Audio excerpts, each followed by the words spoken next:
exerted no detrimental effect on Turtle Island whatsoever. Wow, brother, that attack was truly impactful. Xiao Feilong exclaimed with a hearty laugh. With just that strike, I reckon it could have easily obliterated her. Not so simple. Yichuan replied with a smile.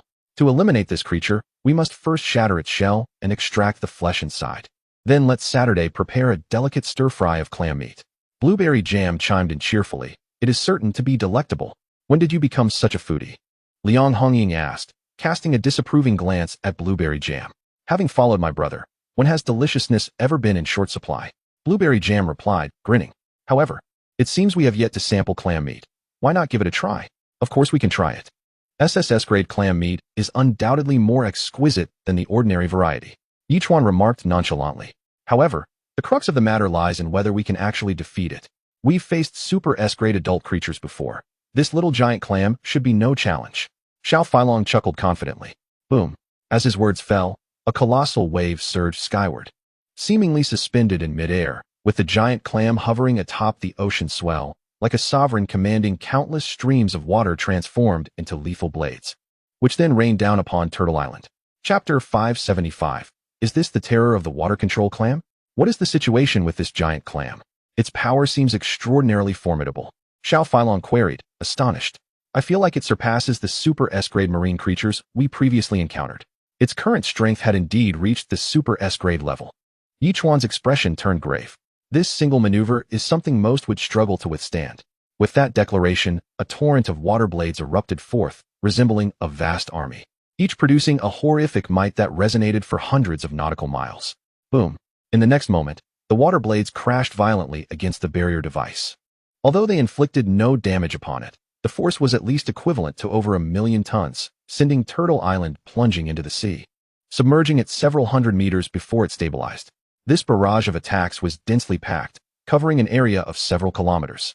All creatures in the vicinity, save for Turtle Island, met with no mercy. The terrifying great white shark was rendered a mere joke, obliterated by the blades as if it were mere tofu, instantly reduced to fragments, staining the surrounding waters for dozens of nautical miles in a hue of crimson. As the giant clam completed its strike, it drifted slowly, eager to see the state of the sea turtle after being struck. However, from less than a nautical mile away, the sea turtle had already activated its floating acceleration, launching itself fiercely while cloaked. The force of absolute gravity erupted instantaneously, delivering a powerful blow to the giant clam. Despite the clam having reached an Ultra S-class level due to the malfunctioning system, it was still sent hurtling backward by this assault. Come on. At this moment, the little poison couldn't help but laugh heartily, transforming into countless tentacles that forcefully halted the clam's backward trajectory. The sea turtle then surged forward with incredible speed, unleashing its absolute claws upon the clam's edge, intending to rip apart its two shells. Yet, the clam's shells were firmly adhered to one another, their combined strength exceeding millions of tons.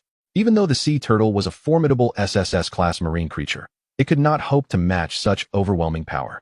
Come on.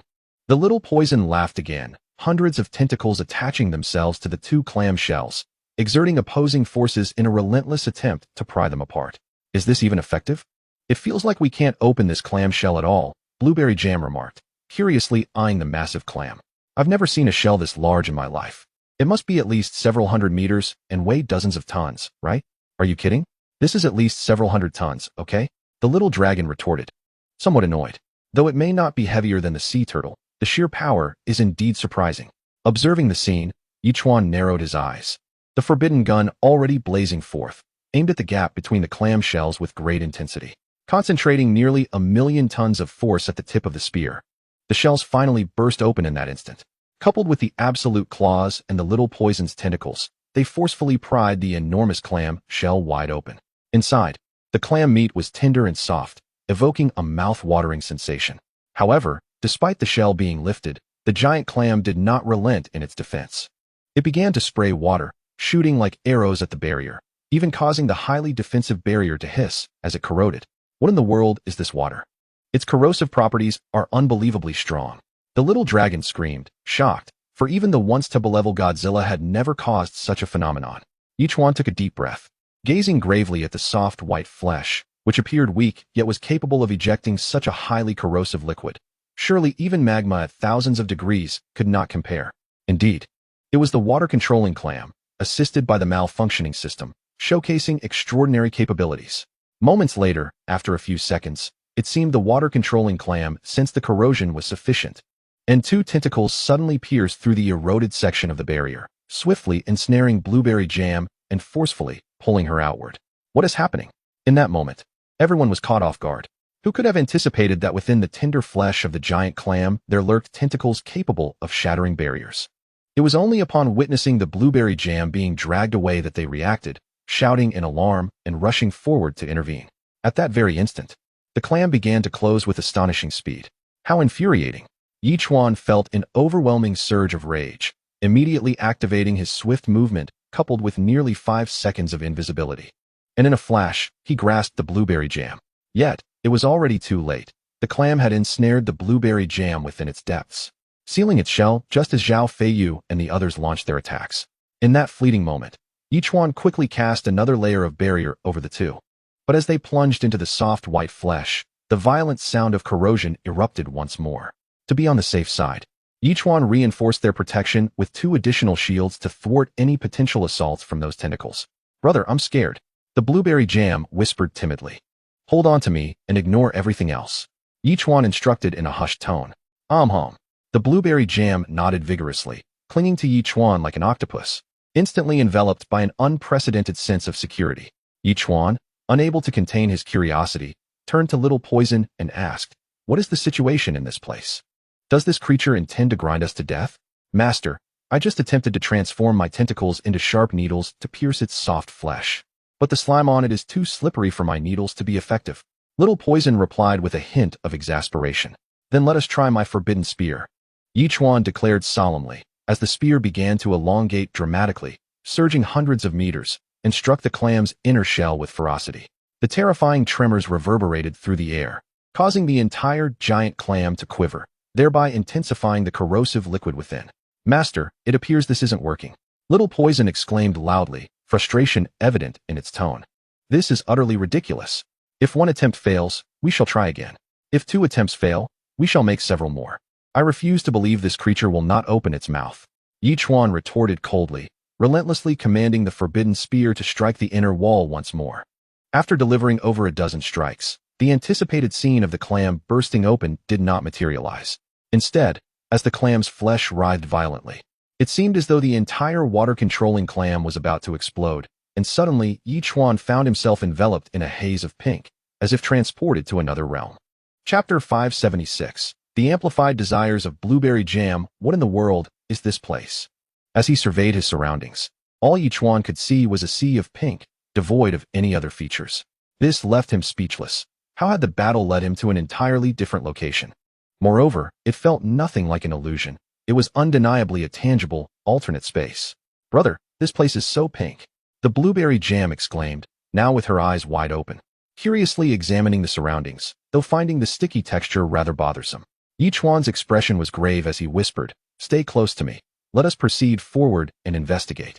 With that, Blueberry Jam grasped the hem of Yichuan's garment, and the two ambled cautiously ahead. Throughout this time, Yichuan called out several times for Little Poison, but received no response. Even the system had fallen silent. It was uncertain whether this was another trial or if the signal of the system had been entirely blocked in this realm. After walking for several minutes without encountering anything, it appeared as though they were traversing an infinitely expansive space, shrouded in a mist that resembled pink fog. "Brother, I desire something." Blueberry Jam seemed to suppress her voice as she said, "What do you wish for?" Yichuan inquired, puzzled. "I want you." Blueberry Jam continued to stifle her voice. Her tone was imbued with a veiled wildness and an indescribable yearning, akin to a parched soul craving to quench its thirst with several hearty gulps. This left Yichuan momentarily bewildered, prompting him to turn and look at Blueberry Jam. "I am right here. How can you want me?" He noticed her cheeks flushed, her gaze sultry, as if she were not looking at a person but rather a rare treasure. This astonished Yichuan. It was evident that Blueberry Jam was not quite herself. Not dwelling on this, Yichuan led Blueberry Jam into a small world, and promptly produced a 200 milliliters S-grade freshwater bottle, handing it to her. "Drink this. I do not want water. I want to eat you." Blueberry Jam's body seemed to melt like a puddle of mud, leaning toward Yichuan. Her once cool body felt like a furnace, overwhelming even Yichuan. "Jam, you are poisoned." Yichuan's countenance turned serious. Although he was uncertain why blueberry jam had been poisoned, he suspected it was related to the pink fog. Without hesitation, he tossed blueberry jam into the lake, leveraging his position as the master of this realm to instantly lower the water temperature to freezing. Within mere seconds, as blueberry jam surfaced from the water, her symptoms had considerably abated. She let out a sigh of relief, regarding Yichuan with a hint of reproach. This man only thinks of treasures and becoming stronger. He has no sense of romance. How can such a man exist in this world? How are you feeling? Noticing the lingering oddness in blueberry jam's gaze, Yichuan asked with concern. I am better now. It must have been the pink fog I inhaled, blueberry jam replied, shaking her head. This space indeed possesses an extraordinary aura. I cannot fathom what is truly happening, Yichuan declared earnestly. He then took out a super missile and launched it toward the pink expanse, causing an explosion at the spot where they had just stood. The ground was merely gouged into a shallow pit 5 to 6 meters deep, and a terrifying shockwave surged outward, dispersing the pink fog and finally revealing the true visage of this space to the two of them. It appeared to cover merely a few dozen square kilometers, yet once the mist dissipated, nothing remained except for the craters left by explosions. Brother, what is this place? Why is there nothing here? Blueberry Jam inquired curiously, surveying the scene ahead. At that moment, Yichuan also questioned the system with considerable doubt. The uncontrolled internal space of the system could infinitely amplify the inner world of the fragile, ultimately leading them to become captivated by their own thoughts. The system promptly provided an answer. What, then, is this pink mist? Yichuan asked, perplexed. This is the inner world of Blueberry Jam. Her heart yearns for you. And it is this amplification that nearly ensnares her. The system elucidated. Yichuan suddenly grasped the meaning behind Blueberry Jam's earlier words, turning to glance at her, leaving her somewhat bewildered. What's wrong? She asked. Nothing, Yichuan replied, shaking his head, and continued. How can we break this deadlock? Keep exploding. The system replied succinctly. Utilize all weapons to reduce this place to ruins, and you shall find your way out. Is that truly possible? Yichuan questioned, hiding within the small world while launching super missiles outward, releasing the last 3 with forceful detonations echoing relentlessly, the shockwaves devastating everything in their path. However, the 3 super missiles only created 3 large craters in the ground without inflicting any significant damage. Yichuan pursed his lips, retrieving the high-alum explosives previously given to him by Zhang Haixia. Although a substantial portion had been fashioned into missile shells, he still possessed 5,000 tons that remained unused. He called upon the system to create an extraordinarily large bomb. Brother, this bomb is incredible, Blueberry Jam exclaimed, gazing up at the colossal device in awe. Will it not cause the outside to collapse? Yichuan shook his head slightly, indicating uncertainty. While the super missiles could contain 2 tons of explosives, their true explosive power, being a product of the system, was equivalent to that of nuclear weapons, akin to the force of hundreds of thousands of tons of explosives, albeit without radiation. However, due to the nature of the super missiles being derived from the same source as the uncontrolled system, the damage they inflicted on their own essence was minimal.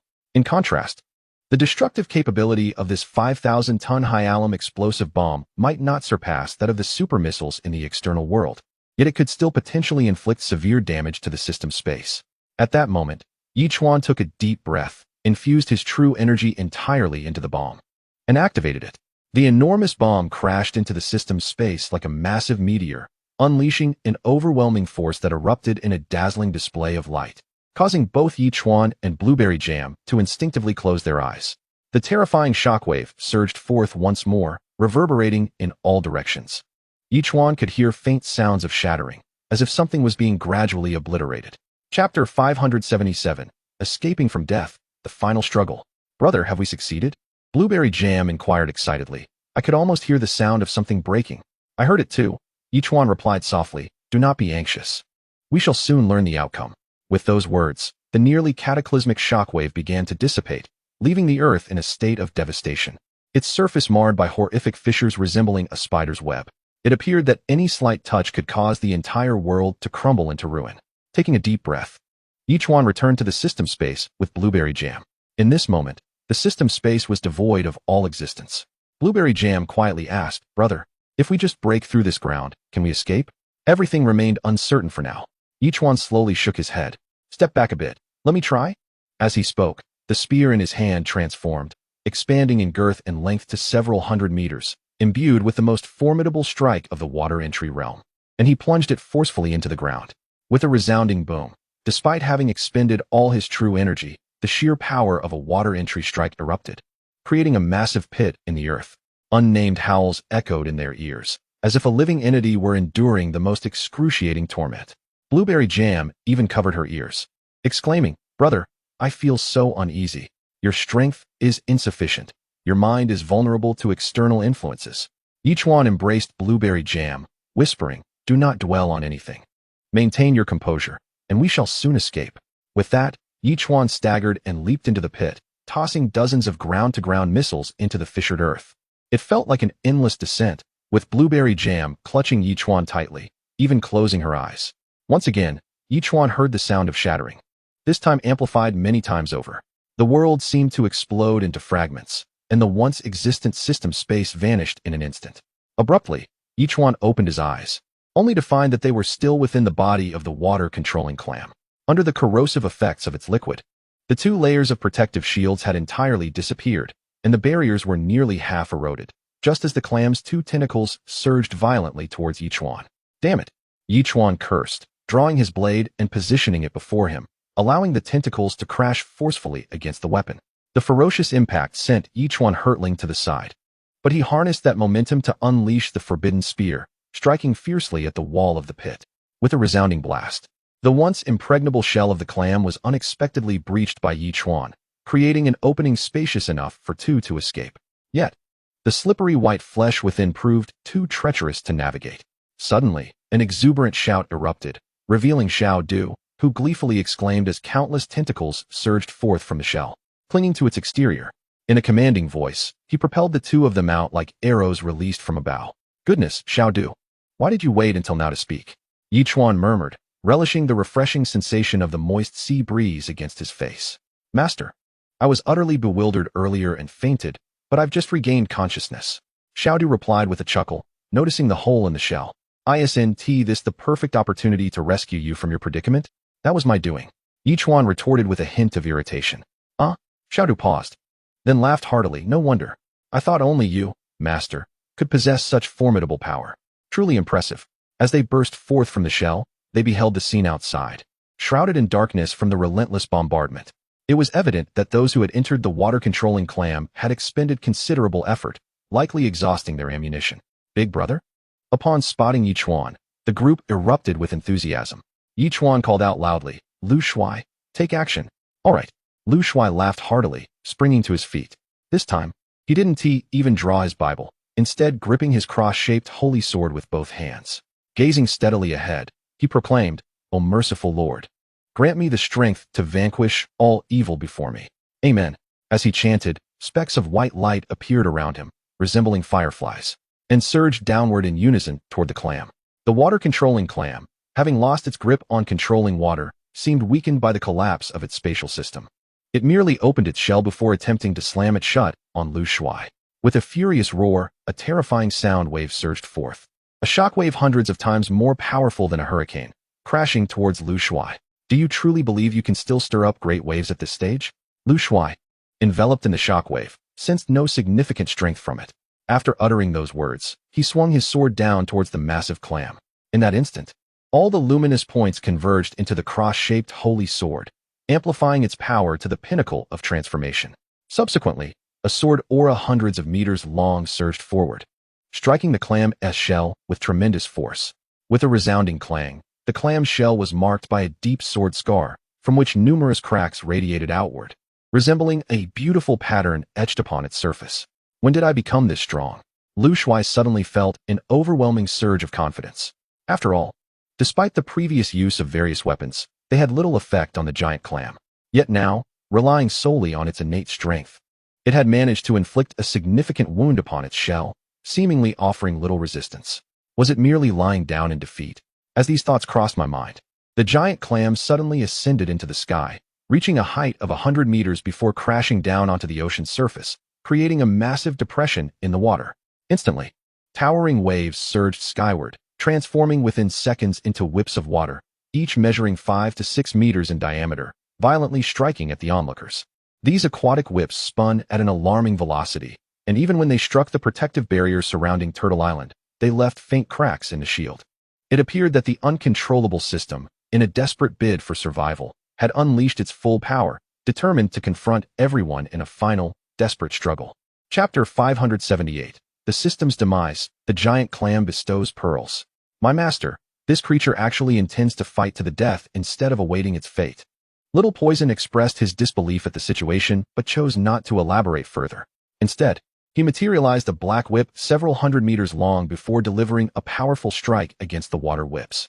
As an SSS-class peak adult entity, Little Poison's combat prowess was formidable, especially once he had transformed into a whip, his strength becoming terrifyingly potent.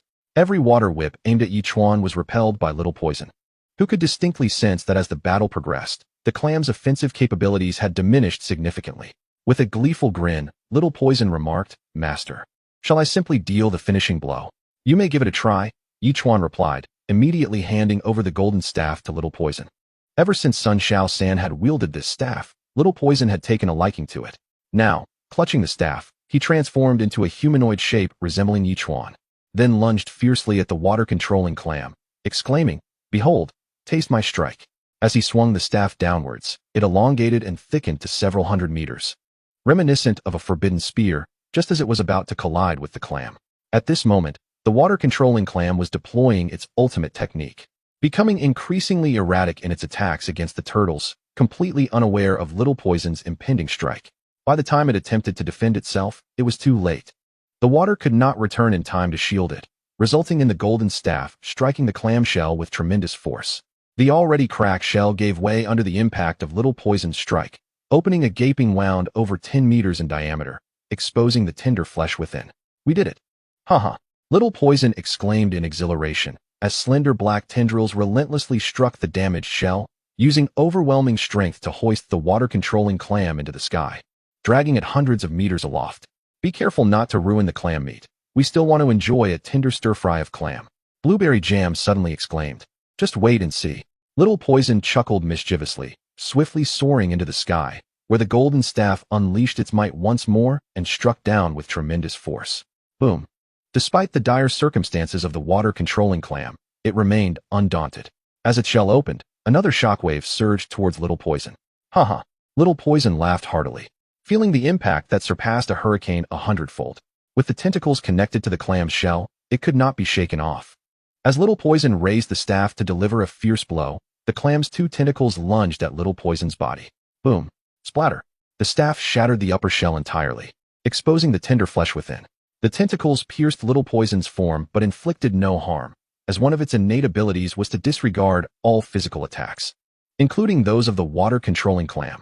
"Down you go." Little Poison scoffed, as countless tentacles forcefully pulled downward, hurling the massive clam toward Turtle Island. Just as the half-hour duration of the barrier expired, under the turtle's deliberate manipulation, the gigantic shell crashed down near the beach, wreaking havoc upon hundreds of trees due to its immense size. "Brother, it seems rather challenging to deal with this creature," Yichuan remarked as he and his companion returned to Turtle Island. "Everyone, be cautious, it is not dead."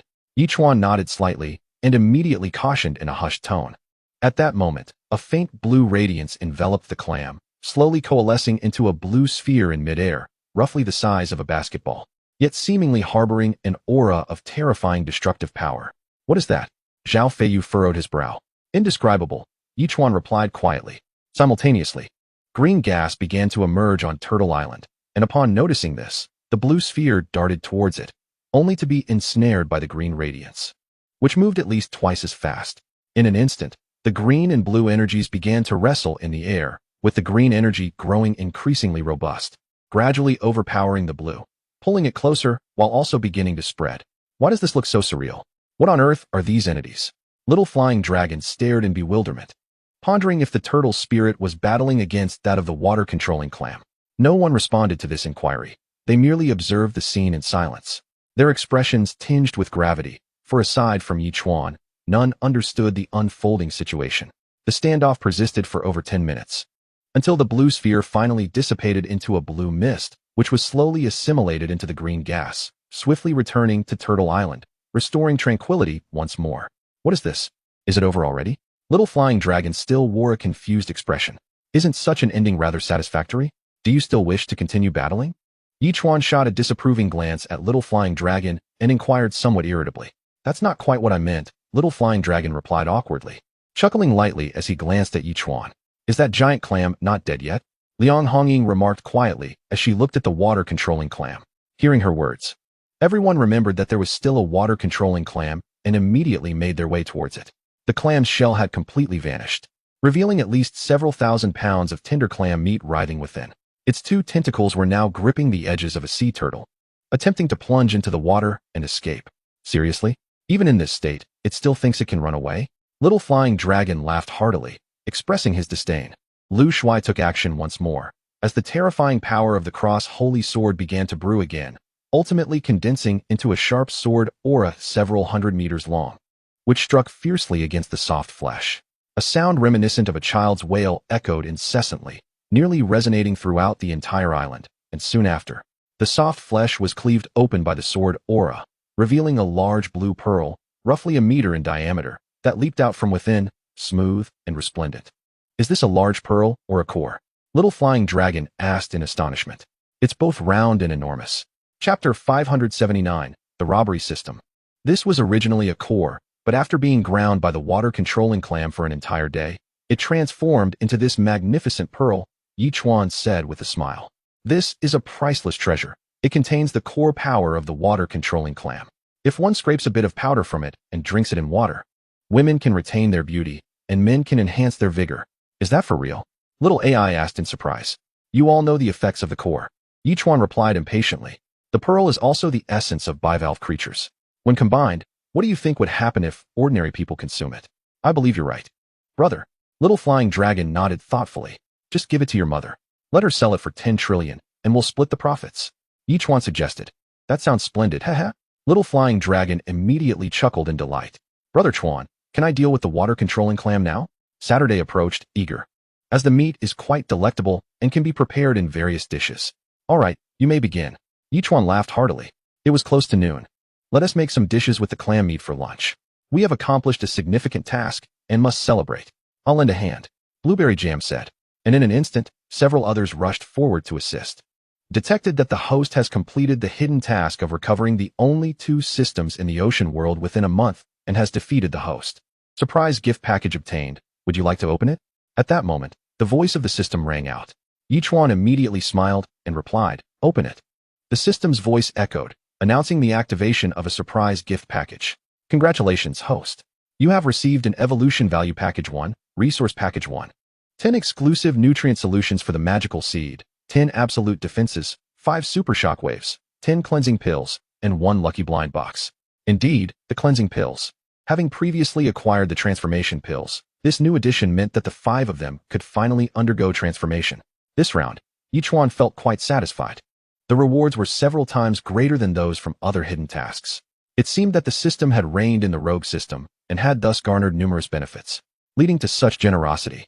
However, Yichuan promptly inquired, I say, system, is that all there is to it?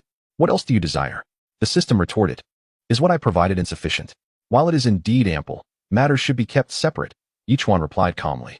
In this task, there is still a dungeon involved, where we nearly met our demise. Does that not qualify as a dungeon task? This is, after all, a dual task of hidden and dungeon nature. And yet you only reward me for the hidden task. Is that not rather shameless? Come now.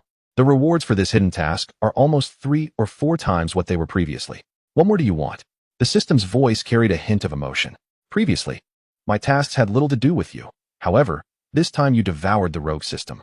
Your abilities must have significantly enhanced, a benefit you likely did not foresee. Even your main system and host may be oblivious to this. Yichuan scoffed. You gorge yourself, then deny any responsibility. How could that be? Do not be greedy. The system snapped in anger. You feast upon meat, yet deny me even a taste of the broth? Yichuan retorted with irritation. Following this exchange, the system fell silent. Yichuan chose not to press further, allowing the system time to reflect.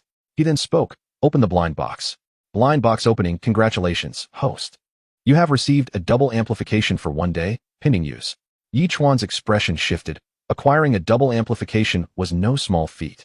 The system then seemed to have come to a realization, announcing, detected that the host has dismantled the system space. The dungeon task has been completed.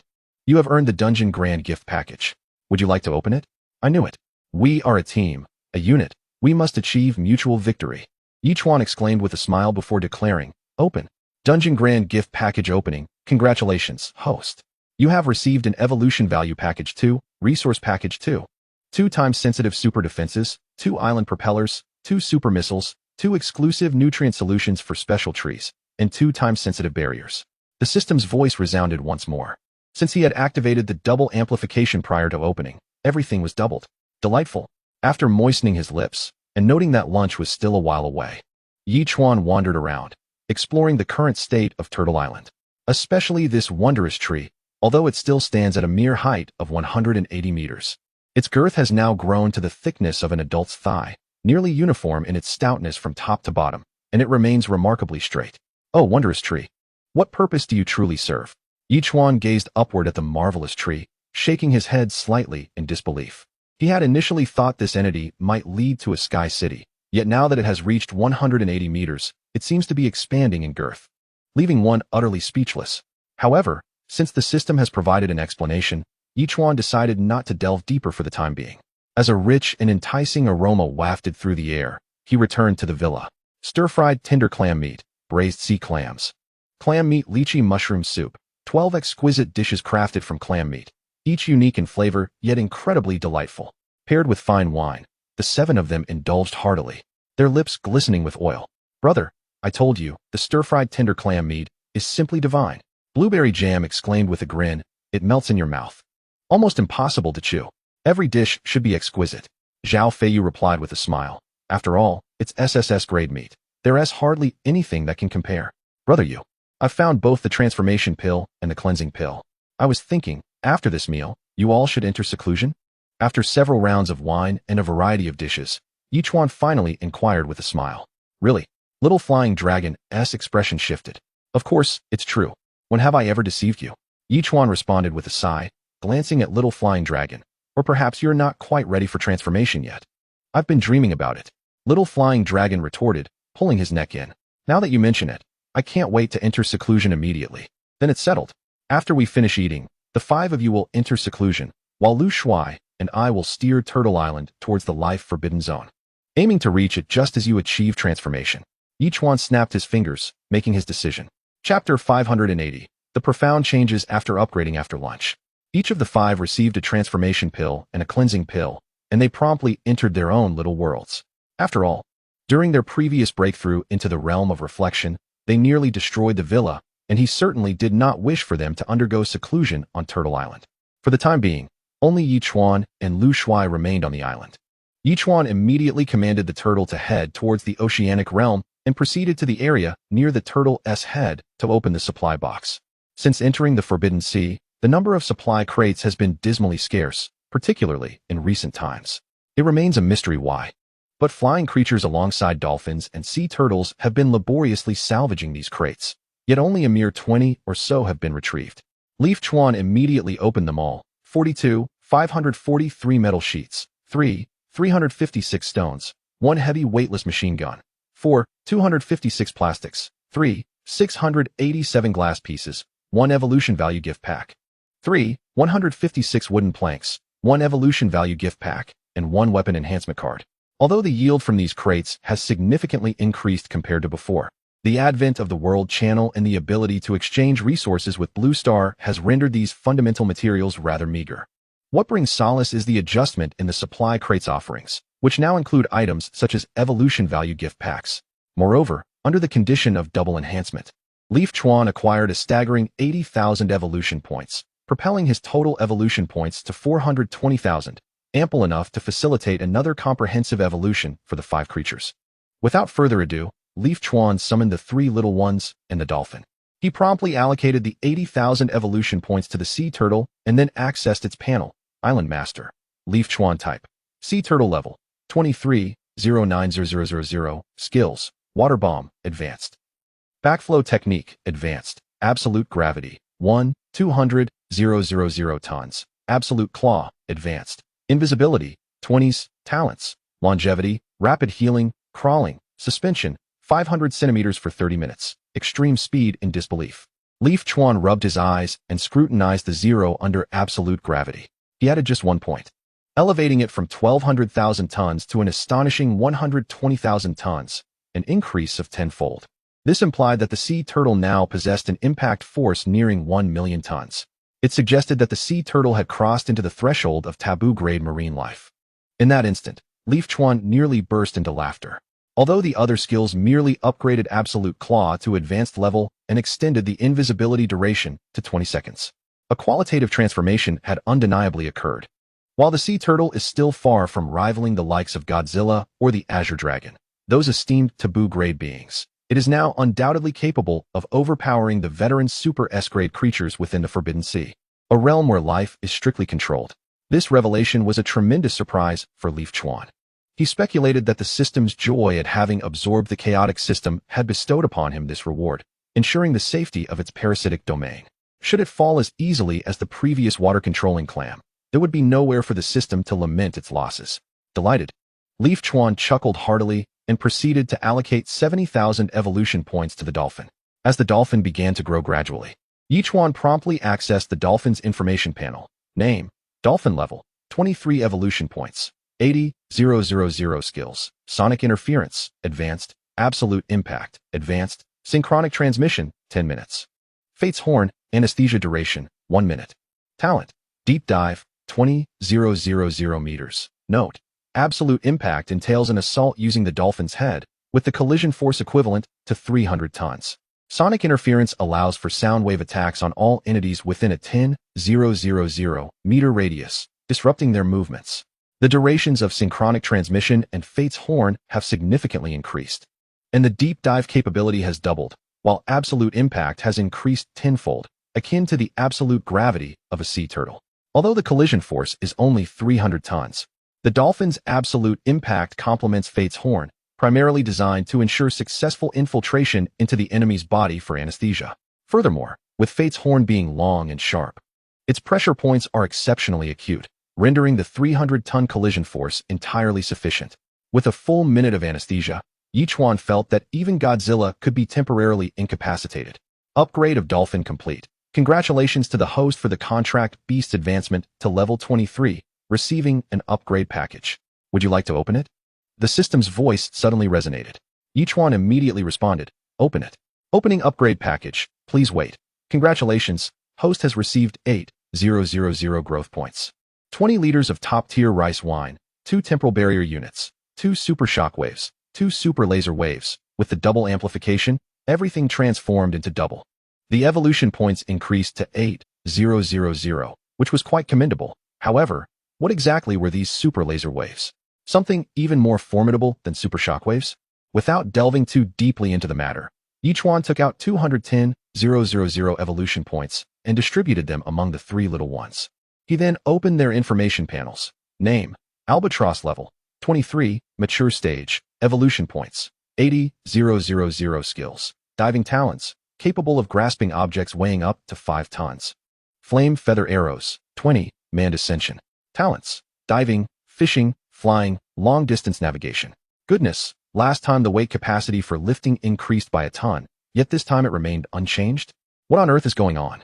However, the system evidently had no intention of elucidating Yichuan's confusion and directly announced, Albatross upgrade complete. Congratulations to the host for the pet's advancement to level 23, receiving an upgrade package. Would you like to open it?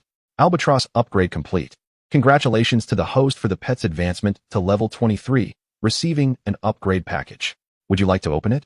Yichuan could only shake his head in resignation and uttered, open all. Congratulations to the host for acquiring 8,000 growth points, 666 wooden planks, 543 stones, and 1 lucky blind box. Congratulations to the host for acquiring 8,000 growth points, 635 metal sheets, 584 glass pieces, and 2 time-limited barriers. Congratulations to the host for acquiring 8,000 growth points, 745 plastics, 367 wooden planks, and 2 super shockwaves. Under the effect of double amplification, everything doubled, resulting in 2 blind boxes. Without much thought, Yichuan immediately commanded, open the blind box. Blind box opening. Congratulations to the host for receiving an evolution value gift pack. Congratulations to the host for receiving a 1-day double amplification, pending use. This is quite favorable. Unexpectedly, under the double amplification, another double amplification was obtained, which effectively equates to 2 instances of double amplification. Indeed, as the system grows stronger, it has also become more generous. What a delight. While reveling in this joy, the dolphin suddenly raised an alarm, catching Yichuan off guard. After all, the super radar was active, and it had failed to detect anything. How did the dolphin manage to find something? Chapter 581, Purple Gold Stone? Yichuan immediately employed the same eye transmission technique and began to observe the depths of the sea. The water here was astonishingly 13,000 meters deep, likely situated in an area too deep for the radar to detect. The dolphin, having significantly improved its diving capabilities, only then began to explore the depths and discovered the anomaly. There were 3 enormous submarines, each equipped with a massive drill, actively conducting deep-sea drilling. These submarines were not combat vessels, they were purely exploratory. Yet, they were drilling at a depth of 13,000 meters. What kind of submarine could reach such depths? After some contemplation, Yichuan instructed the sea turtle to halt momentarily, exchanged greetings with Lu Shuai, and then plunged headfirst towards the ocean floor. Being an adept water warrior, despite the terrifying pressure at 13,000 meters, he could withstand it. With the dolphin's assistance, Yichuan swiftly reached the seabed, located an entry point of one submarine, and entered within. This submarine housed only a dozen personnel, entirely dedicated to exploration. At that moment, a few of them were drinking. I say, brothers, we've been here for 7 days, and not a single creature has emerged. This predicament was indeed quite challenging. Whether they could drill anything depended not on them, but on the strategist's predetermined coordinates. I don't understand why our big brother listens to that guy. He's got us suffering here. It's ridiculous. Less complaining. Our big brother is already enchanted by that strategist. Be careful, or you might find yourself on the receiving end. What are you drilling? At this moment, Yichuan approached them with a puzzled inquiry. What else could we be drilling? One of them sighed, about to respond. But his expression suddenly changed. He swiftly retreated several meters, gazing at Yichuan with suspicion and asking, "Who are you? And how did you get here?" This is at the depth of 13,000 meters beneath the ocean's surface, where even the most formidable submarines cannot venture. How could this individual possibly appear here? It seems utterly implausible. Oh, I merely happened to pass by and noticed your drilling. I thought I would swim down to take a look. Yichuan remarked with a smile. I harbor no ill intentions. You need only answer my questions. Having intruded upon our territory, you still claim to bear no malice? The apparent leader of the group drew a pistol, stating firmly, I care not who you are, but you must vacate our submarine at once, or I shall be compelled to end your life. Given that I have withstood the pressure to descend to a depth of 13,000 meters, do you truly believe that bullets could pose any threat to me? Yichuan shrugged, adding, I am merely curious about how your submarine withstands such immense pressure, and what exactly you are drilling for at this depth. The group exchanged glances, and ultimately, the leader lowered his weapon, letting out a faint sigh as he replied, We are extracting purple gold or... Purple gold? Yichuan blinked in surprise. He was familiar with blue steel essence, but this purple gold was a novel concept to him, especially in the Forbidden Sea, near the realm of life. Could it be more extraordinary than blue steel essence? Contemplating this, Yichuan solemnly inquired, I have knowledge of blue steel essence, yet this is the first I have heard of purple gold. What exactly is it? Purple gold is a metal nearly 10 times more powerful than blue steel essence, the leader explained. This metal surpasses blue steel in terms of toughness, hardness, and malleability. Is that so? Yichuan expressed his astonishment. Indeed. Another individual interjected. To put it simply, blue steel essence can only be considered a product of the outer sea and the Forbidden Sea. In the realms of the life zone and the eye of death, the favored material is purple gold. Even in the Sky City, it is the dominion of purple gold. Upon hearing this, Yichuan furrowed his brow. Back in the days of Dan Xingzi, he had scarcely heard of purple gold, let alone blue steel essence. Despite having incorporated a substantial amount of blue steel essence into his weaponry, which had thrilled him. Yet now, in the Sky City, the standard for weaponry was purple gold? Noticing Yichuan's grave expression, the others seemed concerned that their responses had not been sufficiently thorough. Fearful of inciting his ire, they quickly added, Esteemed sir, we are merely carrying out orders. The acquisition of purple gold has no bearing on us. We beseech you to show mercy and spare our lives. Have you succeeded in extracting any purple gold? Yichuan inquired nonchalantly. Not yet, Clang. As soon as the words left his mouth, a sharp sound echoed, indicating that the drilling machine had struck something. A technician promptly shouted, We have struck purple gold. Accompanied by this declaration, the enormous drilling apparatus gradually retracted, and several small, robot-like devices swam slowly from the submarine towards the drilling site. Are these items also crafted from purple gold? Yichuan suddenly realized, his surprise palpable as he asked, "Indeed, it is only metals infused with purple gold that can withstand such immense pressure." The leader nodded repeatedly, stating that the small robot would soon extract the purple gold ore. With this proclamation, the robot that had only been inside for less than 10 minutes emerged, returning to the submarine, accompanied by technicians and a group of several individuals bearing the precious ore. It was then that the technicians noticed an additional person present, momentarily taken aback. "Fear not, he is one of us," the leader quickly reassured. "Please, proceed with your report." "Captain, due to our location in the deep sea, the content of purple gold in this ore is an astounding 70%. From 10 pounds of purple gold, or we can refine 7 pounds of pure purple gold," the technician promptly replied. "Truly remarkable." The group gasped in disbelief, their expressions shifting dramatically. "This is far superior to the 30% purity found in the life-restricted zones." One individual exclaimed with excitement, "Captain, it seems we have struck it rich." However, the captain frowned slightly. It appeared unlikely that they would retain any of these funds, especially with an unidentified formidable presence lurking nearby. The captain turned directly to Yichuan. Yichuan, with a cheerful smile, nodded affirmatively at the captain. "You are quite astute. Since we have crossed paths, why would we not seize the opportunity?" Upon hearing this, the expressions of the others turned exceedingly grim. "What is the matter? Is there an issue?" Yichuan inquired cheerfully, observing their demeanor. "It's not a matter of issues," the captain responded promptly. "Our elder brother, as a force within the life-restricted zone, is exceedingly powerful. He might devour you without leaving a trace." Chapter 582. I am just borrowing, not refusing to return. "Seriously?" Yichuan asked in astonishment. "Indeed, we are in the deep sea, and with your strength, you could eliminate us all at any moment. Would I dare to deceive you?" The captain shrugged.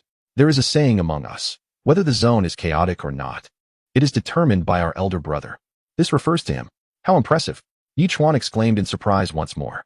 "Indeed, our elder brother wields tremendous power within the life-restricted zone." The technician nodded vigorously. "Brother, if it's not feasible for you, you ought to withdraw. We will never betray you." Yichuan pondered thoughtfully, then stepped forward to examine the purple gold ore, asking with curiosity, "Why are these ores so soft?" "Purple gold is inherently soft," the technician explained.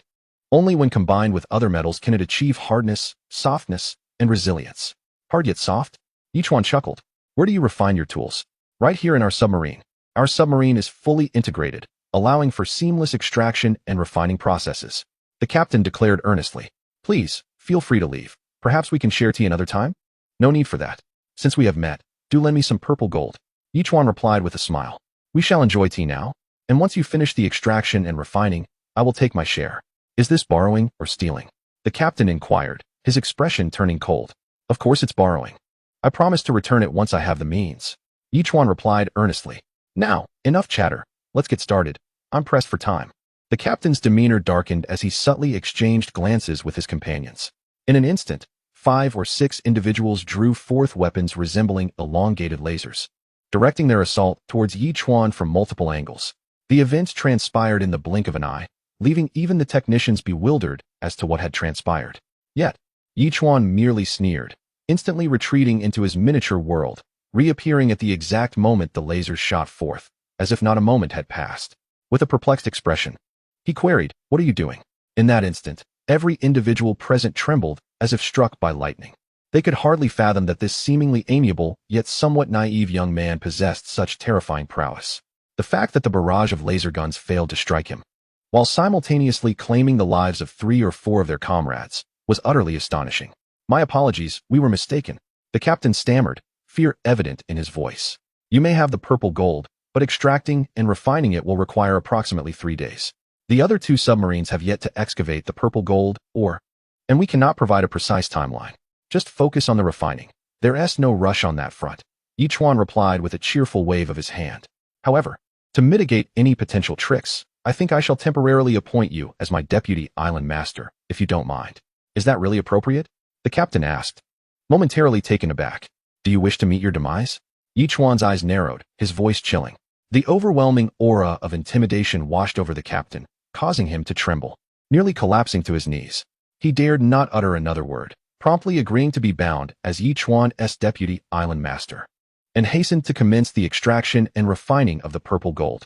Within half an hour, 3 to 4 pounds of purple gold had been successfully refined. Yichuan excused himself to find a place to rest, quickly turning to enter his miniature world, examining the malleable purple gold in his hands. He inquired of the system, "Is this purple gold truly as remarkable as it seems?" "Indeed," the system responded. "It surpasses blue steel essence in all aspects by a factor of 10 and serves as the sole currency in the Sky City." "Why didn't you inform me of this earlier?" Yi Chuan gestured in exasperation. "You never asked," the system retorted, rather unhelpfully. "If I had known about this, I would have certainly inquired sooner," Yi Chuan exclaimed, momentarily irritated, before curiosity took hold. "What do you mean by the sole circulating currency?" "The currency utilized in the Sky City is referred to as purple gold coins, which are metal coins infused with 10% purple gold," the system elaborated. "Goodness. Does this mean that prior to entering the Sky City, I have already become a wealthy man?" Yi Chuan exclaimed with delight. "I wonder what the purchasing power of a purple gold coin is." A single purple gold coin can generally sustain a lavish feast at a restaurant for about 3 days. The system provided in a descriptive manner. "The purchasing power is quite impressive," Yi Chuan exclaimed with delight. "System, I've truly struck gold. This is because the common folk only possess fragmented purple coins, with 10 broken pieces equating to just one whole purple coin." The system further clarified that purple coins are monopolized by the elite, resulting in very few ordinary citizens owning complete purple coins. The crafting of these purple coins utilizes purple gold, which is procured through a special passage established by the Sky City with the ocean world. Located in the Eye of Death, delivering a mere 50 pounds of purple gold every 6 months.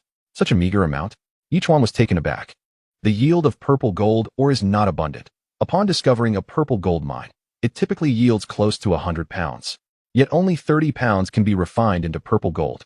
The system patiently explained that in the zone of life, dangers abound. And locating purple gold mines is no simple task. Do you think every occasion will be as fortunate as this one? Unearthing a relatively prosperous purple gold mine with such remarkable output? My word, if that is the case, I've truly hit the jackpot this time. Yi Chuan chuckled, and then posed one final question. "My weapon has already been enhanced with blue steel essence. Is it still possible to incorporate purple gold?" The system promptly replied. "The system can provide the host with a benefit, allowing the blue steel essence in the weapon to be separated and replaced with purple gold. Well, I must admit, despite your frequent shortcomings, you've been rather considerate this time." Yi Chuan laughed, appreciating the service. "Speaking of which, you might want to pay attention to the submarines emerging from the zone of life," the system retorted. "Those individuals are likely responding to the news of the discovery of a rich purple gold mine, coming to safeguard it." Yi Chuan was taken aback. Indeed, the Dolphin had already sounded an alarm, revealing 3 submarines, notably smaller than those designated for mining, situated deep in the ocean, over 200 nautical miles away, likely approaching rapidly. Yi Chuan scoffed. "This treasure belongs to me, and if they dare to snatch it from the jaws of the tiger, they shall meet a dire fate." Chapter 583. Eliminate future threats and await purple gold. With that, Yi Chuan, guided by the Dolphin, shot towards the 3 submarines like an arrow released from its bow. As a dolphin, and without any rank, he remained undetected by the submarine's radar systems, leading to an encounter half an hour later. Immediately, Yi Chuan activated his invisibility and swiftly infiltrated one of the submarines, disregarding all caution. He ruthlessly eliminated over 20 individuals before reaching the control room. Within the control room, some had already noticed the situation and intended to alert the other 2 submarines. However, Yi Chuan's speed was astonishing. Barely had they contacted the others when Yi Chuan had already made his entrance. The personnel in the other 2 submarines were persistently inquiring about the situation, but under Yi Chuan's menacing gaze. One of them could only advise everyone to remain vigilant and not to overlook any suspicious presence before abruptly ending the communication. "Congratulations, you have made the most prudent choice." With a thumb raised in approval, Yi Chuan spoke with evident admiration. "Who are you, and what do you intend to do?" The man swallowed hard and cautiously inquired. "It's quite simple. You will immediately issue the command to target the torpedoes and missiles at the submarines on either side and launch an attack," Yi Chuan declared without hesitation. "That is impossible." The man promptly and sternly rejected the notion, exclaiming, "They are my comrades, my brothers. How could I betray them?" "You are mistaken. I do not ask you to betray them. I demand that you eliminate them. Otherwise, I shall take your life." Yi Chuan advanced slowly towards the man, enunciating each word clearly. "I trust you comprehend the straightforward principle that it is better for a friend to perish than for a stranger." Clenching his teeth, the man shot a defiant glare at Yi Chuan. "Are you certain you won't kill me?" "I pride myself on my integrity," Yi Chuan replied, raising his hands in a gesture of sincerity. "I assure you, as long as you attack them, I will spare your life. Very well. This seemed to be his last opportunity. Without further ado, the man commanded his crew to direct their fire towards the two submarines nearby and commenced the assault. Swiftly maneuvering past them, the two sides were only 100 meters apart, and events unfolded unexpectedly. 5 torpedoes and 5 missiles struck the two submarines. Their impact magnified by the gold-infused weaponry, creating gaping wounds in their hulls. At a depth of over 10,000 meters, such damage was utterly catastrophic. The terrifying water pressure surged into the submarines, and both vessels scarcely had time to react before the explosions and the destruction led to their swift implosion. Within mere seconds, all aboard met with a tragic fate. I have done as you requested. Can I be released now? The man, filled with sorrow, turned to gaze at Yichuan. I keep my word. You may leave now, Yichuan affirmed with a nod. Leave? The man appeared bewildered. We are over 10,000 meters deep in the ocean. Where do you expect me to go? That is of no concern to me. This submarine now belongs to me, and I see no reason to allow you to remain aboard, Yichuan retorted disdainfully. I have spared you. Do you wish to press your luck further? You. The man stared wide-eyed. Incredulity etched across his face as he regarded Yichuan. The words of this rogue seemed no different from a death sentence. Hurry and be gone, or I shall dismember you on the spot. Yichuan growled impatiently. The man, sensing the gravity of the situation, dared not utter another word and resolved to pilot a small craft away. However, Yichuan kicked him out, and the overwhelming pressure struck immediately, compressing the man into a mist of blood, rendering him utterly vanished. Under Yichuan's coercion, the submarine reported back to headquarters, declaring all was well. It would take approximately half a month to conclude the report, and about a month for the gold to be returned. The headquarters thought little of it, after all. Ordinary individuals could not reach depths of 13,000 meters, and with 3 battle submarines providing escort, even if a mishap occurred, reporting was still assured. In a bid to prepare for any unforeseen circumstances, Yichuan temporarily designated the leaders of the other 2 submarines as subordinate island masters.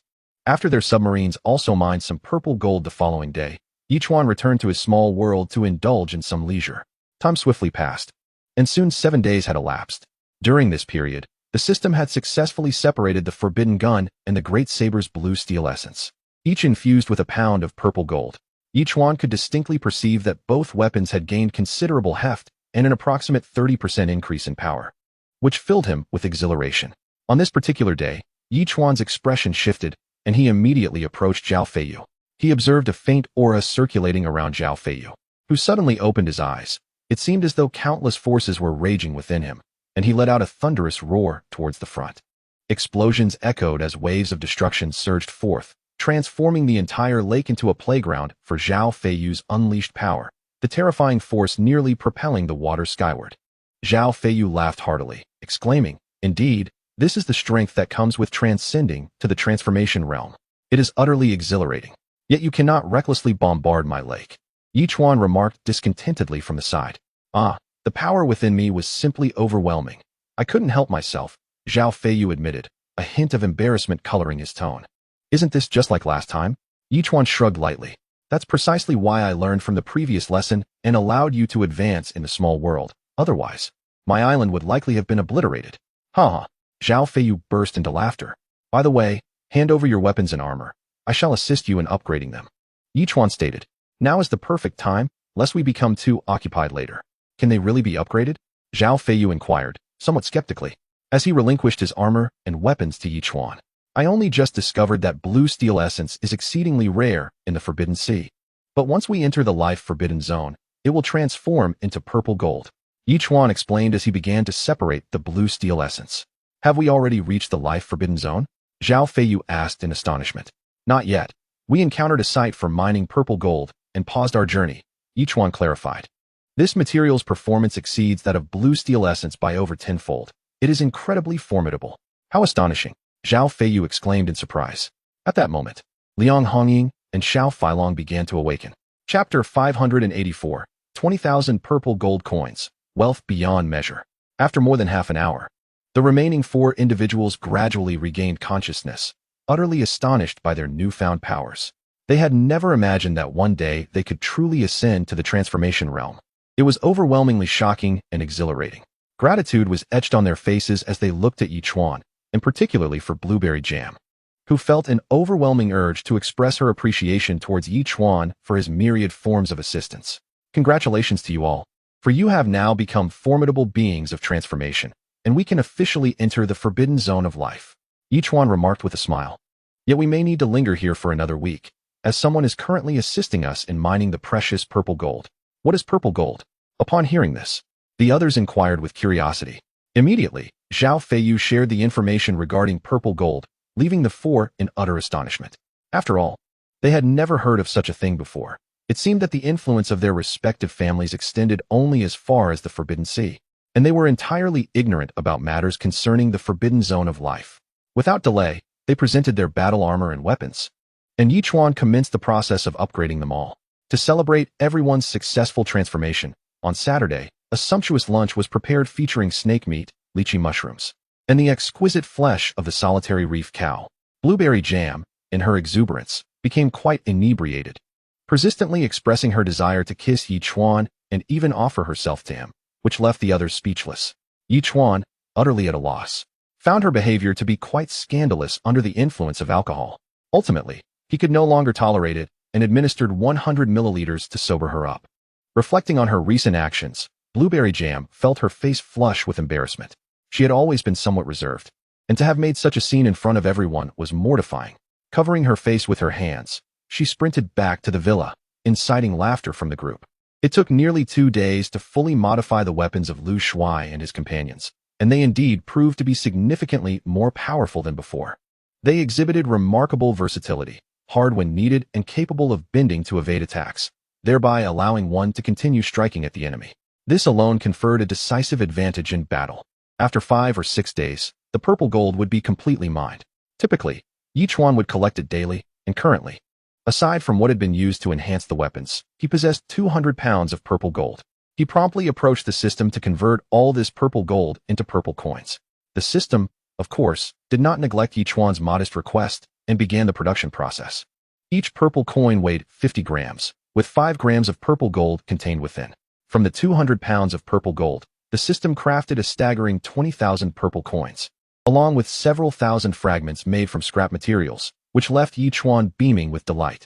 With these coins, upon reaching the Sky City, it would be an exaggeration to claim he would be among the wealthiest, but he could certainly consider himself a modestly affluent individual, couldn't he?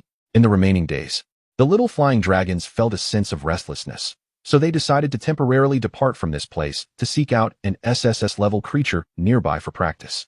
After all, having achieved the transformation realm, it was time to test just how powerful they had become. To err on the side of caution, Yichuan refrained from accompanying them and remained inside the submarine, observing the captain who served him tea. He casually inquired, "Might I ask how much longer until we have completely extracted the resources?" 3 days. The captain replied without hesitation, relaying the information received from the extractor, indicating that in 3 days, all the purple gold would be fully mined. "And how much can we still extract?" Yichuan nodded slightly and asked again, "About 100 pounds. The captain pondered briefly before explaining, "We are nearing the essence of the purple gold at the bottom, which means the yield will be higher. Approximately 80% refined. Although the quantity of ore extracted has decreased, we can compensate for that through the refinement rate." "Very well, once this is concluded, I will release you, and you shall be free," Yichuan said, taking a sip of his tea. "Now, please attend to your duties." "Understood. Feel free to summon me at any time." The captain nodded eagerly, well aware of Yichuan's ruthlessness. To emerge alive from his grasp was indeed a stroke of immense fortune. Yichuan paid no further attention to the 3 submarines. It was not until the 3rd day that he reappeared within the submarine, having amassed over 120 pounds of purple gold, which genuinely pleased him. With a smile, he remarked, "Excellent. This exceeds your prediction by 20 pounds. I am departing now. Upon release, you shall be free." With that, Yichuan unbound the 3 subordinate island lords and exited the submarine. As he watched the submarines prepare to leave, he drew the forbidden gun and fired at them. The purple gold material penetrated the specially reinforced glass of the submarine, creating a breach, though the hole measured merely 3 centimeters in diameter. The immense water pressure surged in like a lethal blade, causing the glass to crack, threatening imminent implosion. "Did you not claim you wouldn't kill us?" the captain shouted in desperation, locking eyes with Yichuan. Although the words were inaudible, Yichuan understood his meaning and shrugged. "I stated I would not kill you. But I made no promises about the submarine.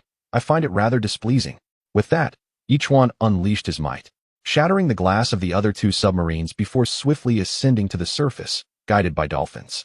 The sound of consecutive explosions echoed below, indicating that all three submarines would remain forever ensnared in their watery grave. Upon returning to the surface, Yichuan noted that the 6 individuals had yet to return. He stretched, feeling somewhat disoriented after spending nearly half a month submerged. Initially, he contemplated enhancing the ultimate battleship, but upon reflection, he decided that in the event of conflict, employing the barrier would prove far superior. Instead, he resolved to enhance the weaponry on Turtle Island, as those arms were frequently utilized. Thus, Yichuan promptly commenced the enhancement process. A soft voice suddenly emanated at that moment, causing Yichuan to furrow his brows slightly.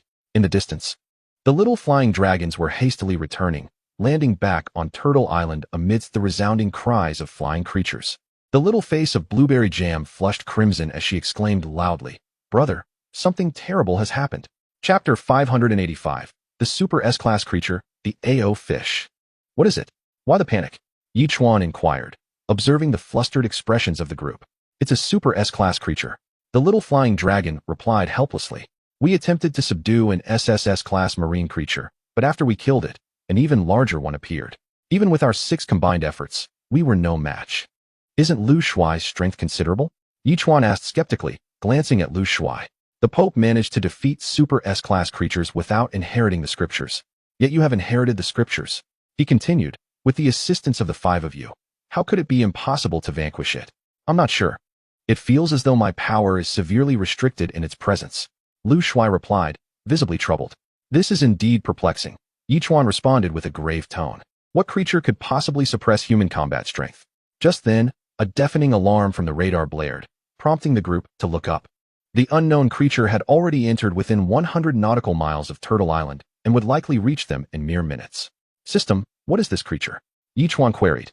"The AO Fish, a Super S-Class creature, known for its vicious nature and a penchant for vengeance," the system promptly answered. Yichuan couldn't help but frown. It is often said that a carp must leap over the dragon's gate to transform into a true dragon. However, if a carp secretly consumes the dragon pearls from the sea, it can only transform into a dragon-headed fish, known as the AO Fish. Although this AO Fish has not transformed into a true dragon, it remains a formidable Super S-Class marine creature not to be underestimated. After pondering for a moment, Yichuan declared, "Since my turtle has leveled up, I have surpassed the Super S-Class marine creatures and have touched upon the threshold of forbidden-level marine creatures. I should be able to handle this one." "Wow, the turtle is that powerful?" the little flying dragon exclaimed in astonishment. "Of course," Yichuan replied with a slight shrug. "After all, having navigated the ocean world for so long, if I couldn't reach this level, then my turtle would be unworthy of being my pet." Upon hearing this, the group couldn't help but smirk slightly, finding his words somewhat pretentious. Blueberry Jam rushed forward, clinging to Yichuan's arm and playfully urging, "Brother, hurry and let the little turtle take action. That is a must." Yichuan laughed heartily. "We definitely need to take it down." With that, the turtle promptly activated its floating acceleration, swiftly charging towards the AO Fish. The terrifying force was akin to an overwhelming tide. Even without touching the water's surface, the incredible speed created a deep chasm in the water. As for the AO Fish, it matched that speed with lightning swiftness. As the two entities approached within mere dozens of nautical miles, the sea turtle seamlessly entered a state of invisibility. Although the giant fish could sense an overwhelming force ahead, it found itself unable to pinpoint the exact location of its adversary, blindly charging forward. However, the sea turtle deviated from the expected path, evading at the last moment before the impending collision and swiftly executing an absolute gravity maneuver, delivering a devastating blow to the fish's body. The impact, equivalent to over 100,000 tons of force, rendered the fish incapable of feeling any pain as it staggered in response, its waist momentarily incapacitated. Seizing the opportunity, the sea turtle launched another assault towards the fish. Just as the fish regained its balance and beheld the oncoming turtle, a surge of fury ignited within it. With a terrifying flick of its tail, it struck fiercely at the turtle. In an instant, the turtle unleashed its absolute claws, the formidable strength erupting to counter the tail's attack, barely managing to withstand the force. Meanwhile, the turtle's massive head revealed its sharp fangs for the first time, sinking them forcefully into the fish's abdomen. Having approached the threshold of a forbidden-level creature, the turtle's bite force was astonishing, inflicting such pain that the fish let out a howl, a significant chunk of its flesh bitten away. Glaring ferociously at the turtle, the fish's eyes widened as it lunged once more with a vengeance. The entire surface of the sea began to tremble violently. But this disturbance was not akin to tumultuous waves. Rather, it twisted in disjointed segments, as if the pieces were entirely disconnected from one another. In that fleeting moment, the turtle's movements appeared sluggish, leaving it momentarily inert, and it was during this delay that the fish's tail struck its side. Despite the turtle's immense size, that single blow nearly overturned it. Yet, the turtle's agility remained compromised, as though it were enduring excruciating agony. Is the turtle unwell? Zhao Feiyu voiced his concern, sensing the immense distress it seemed to be in. It's the seawater. Yichuan nodded solemnly, explaining, the fish has divided the water into various block-like segments, creating terrifying pressures and distortions between them. The turtle is caught between these segments, subjecting it to immense pulling forces, hence the increasing agony in battle. What can we do? The young dragon inquired, perplexed. Can't you see the turtle isn't levitating at the moment? Yichuan replied gravely. It appears that this force can temporarily bind the turtle to the surface. Our objective now is to enable it to float. The group nodded in unison, promptly dividing their efforts between attacking the fish and the surface of the sea, igniting a fervent chaos across the waters. With a low growl, Yichuan soared into the sky, unleashing the formidable power of the water entry realm. The forbidden spear elongated to several hundred meters and struck fiercely at the head of the AO fish. In an instant, the AO fish tilted its head back, opening its cavernous mouth wide to confront the incoming Yichuan. A lengthy tongue shot forth with tremendous force, colliding with Yichuan's spear. As a formidable practitioner of the water entry realm, Yichuan was astonished to discover that his attack was surprisingly halted by this lengthy tongue, which seemed to possess an irresistible pull, drawing him closer. No wonder Lu Shuai had said what he did. It was only at this moment that Yichuan experienced a sudden epiphany. Without hesitation, he surged forward, and the cross-holy sword crashed down upon the tongue. With a resounding clang, the tongue unexpectedly sent Lu Shuai flying through the air. Chapter 586. Vanquishing the AO Fish, a grand feast awaits. Wow. Upon witnessing this scene, the little flying dragon was utterly astonished. Lu Shuai, equally bewildered, could hardly comprehend the situation. After all, the creature's tongue appeared rather supple. It was astonishing that it not only withstood the attack, but also launched him away. How could this be rationalized? With a frown at the sight of Lu Shuai being flung aside, Yichuan let out a cold snort. He exerted force, causing sharp black spikes to erupt forth, striking fiercely against the elongated tongue. The once indomitable tongue recoiled in response to the piercing assaults, prompting Yichuan to ponder. Little Poison, are you its nemesis? Though uncertain of the creature's nature, the mere sight of its insufferable face ignited a desire to obliterate it within Little Poison. Master, perhaps you should take a breather and allow me to handle it? After all, it was an Ultra S-class marine creature, requiring caution. Yichuan nodded in agreement. Hey, monster! Taste my Little Poison strike. With a hearty laugh, Little Poison rose into the air, transforming into human form, and descended upon the AO fish with a fierce blow. The terrifying force erupted, nearly reaching the pinnacle of SSS-class strength, aimed squarely at the AO fish's head. As Little Poison descended, the AO fish resorted to its previous tactic, unleashing its massive tongue once more. Boom. In that fleeting moment, the air was filled with the deafening sounds of explosions as the rotating crossbow arrows and heavy artillery controlled by the little flying dragon and others rained down upon the AO fish. Yet, the AO fish's body was simply too resilient. It could only be described as impervious, with even a barrage of ground-to-ground firepower failing to inflict any damage. However, this momentary distraction allowed the AO fish to misdirect its attack. The lengthy tongue did not immediately strike Little Poison, instead veering in midair to pursue him. In that instant, spikes erupted with ferocity, colliding with the AO fish's tongue. The creature's fishy eyes widened in shock, and there was no time for evasion. It was pierced through, leaving it in a state of utter shock and despair. Meanwhile, the strike from the Little Poison had already arrived.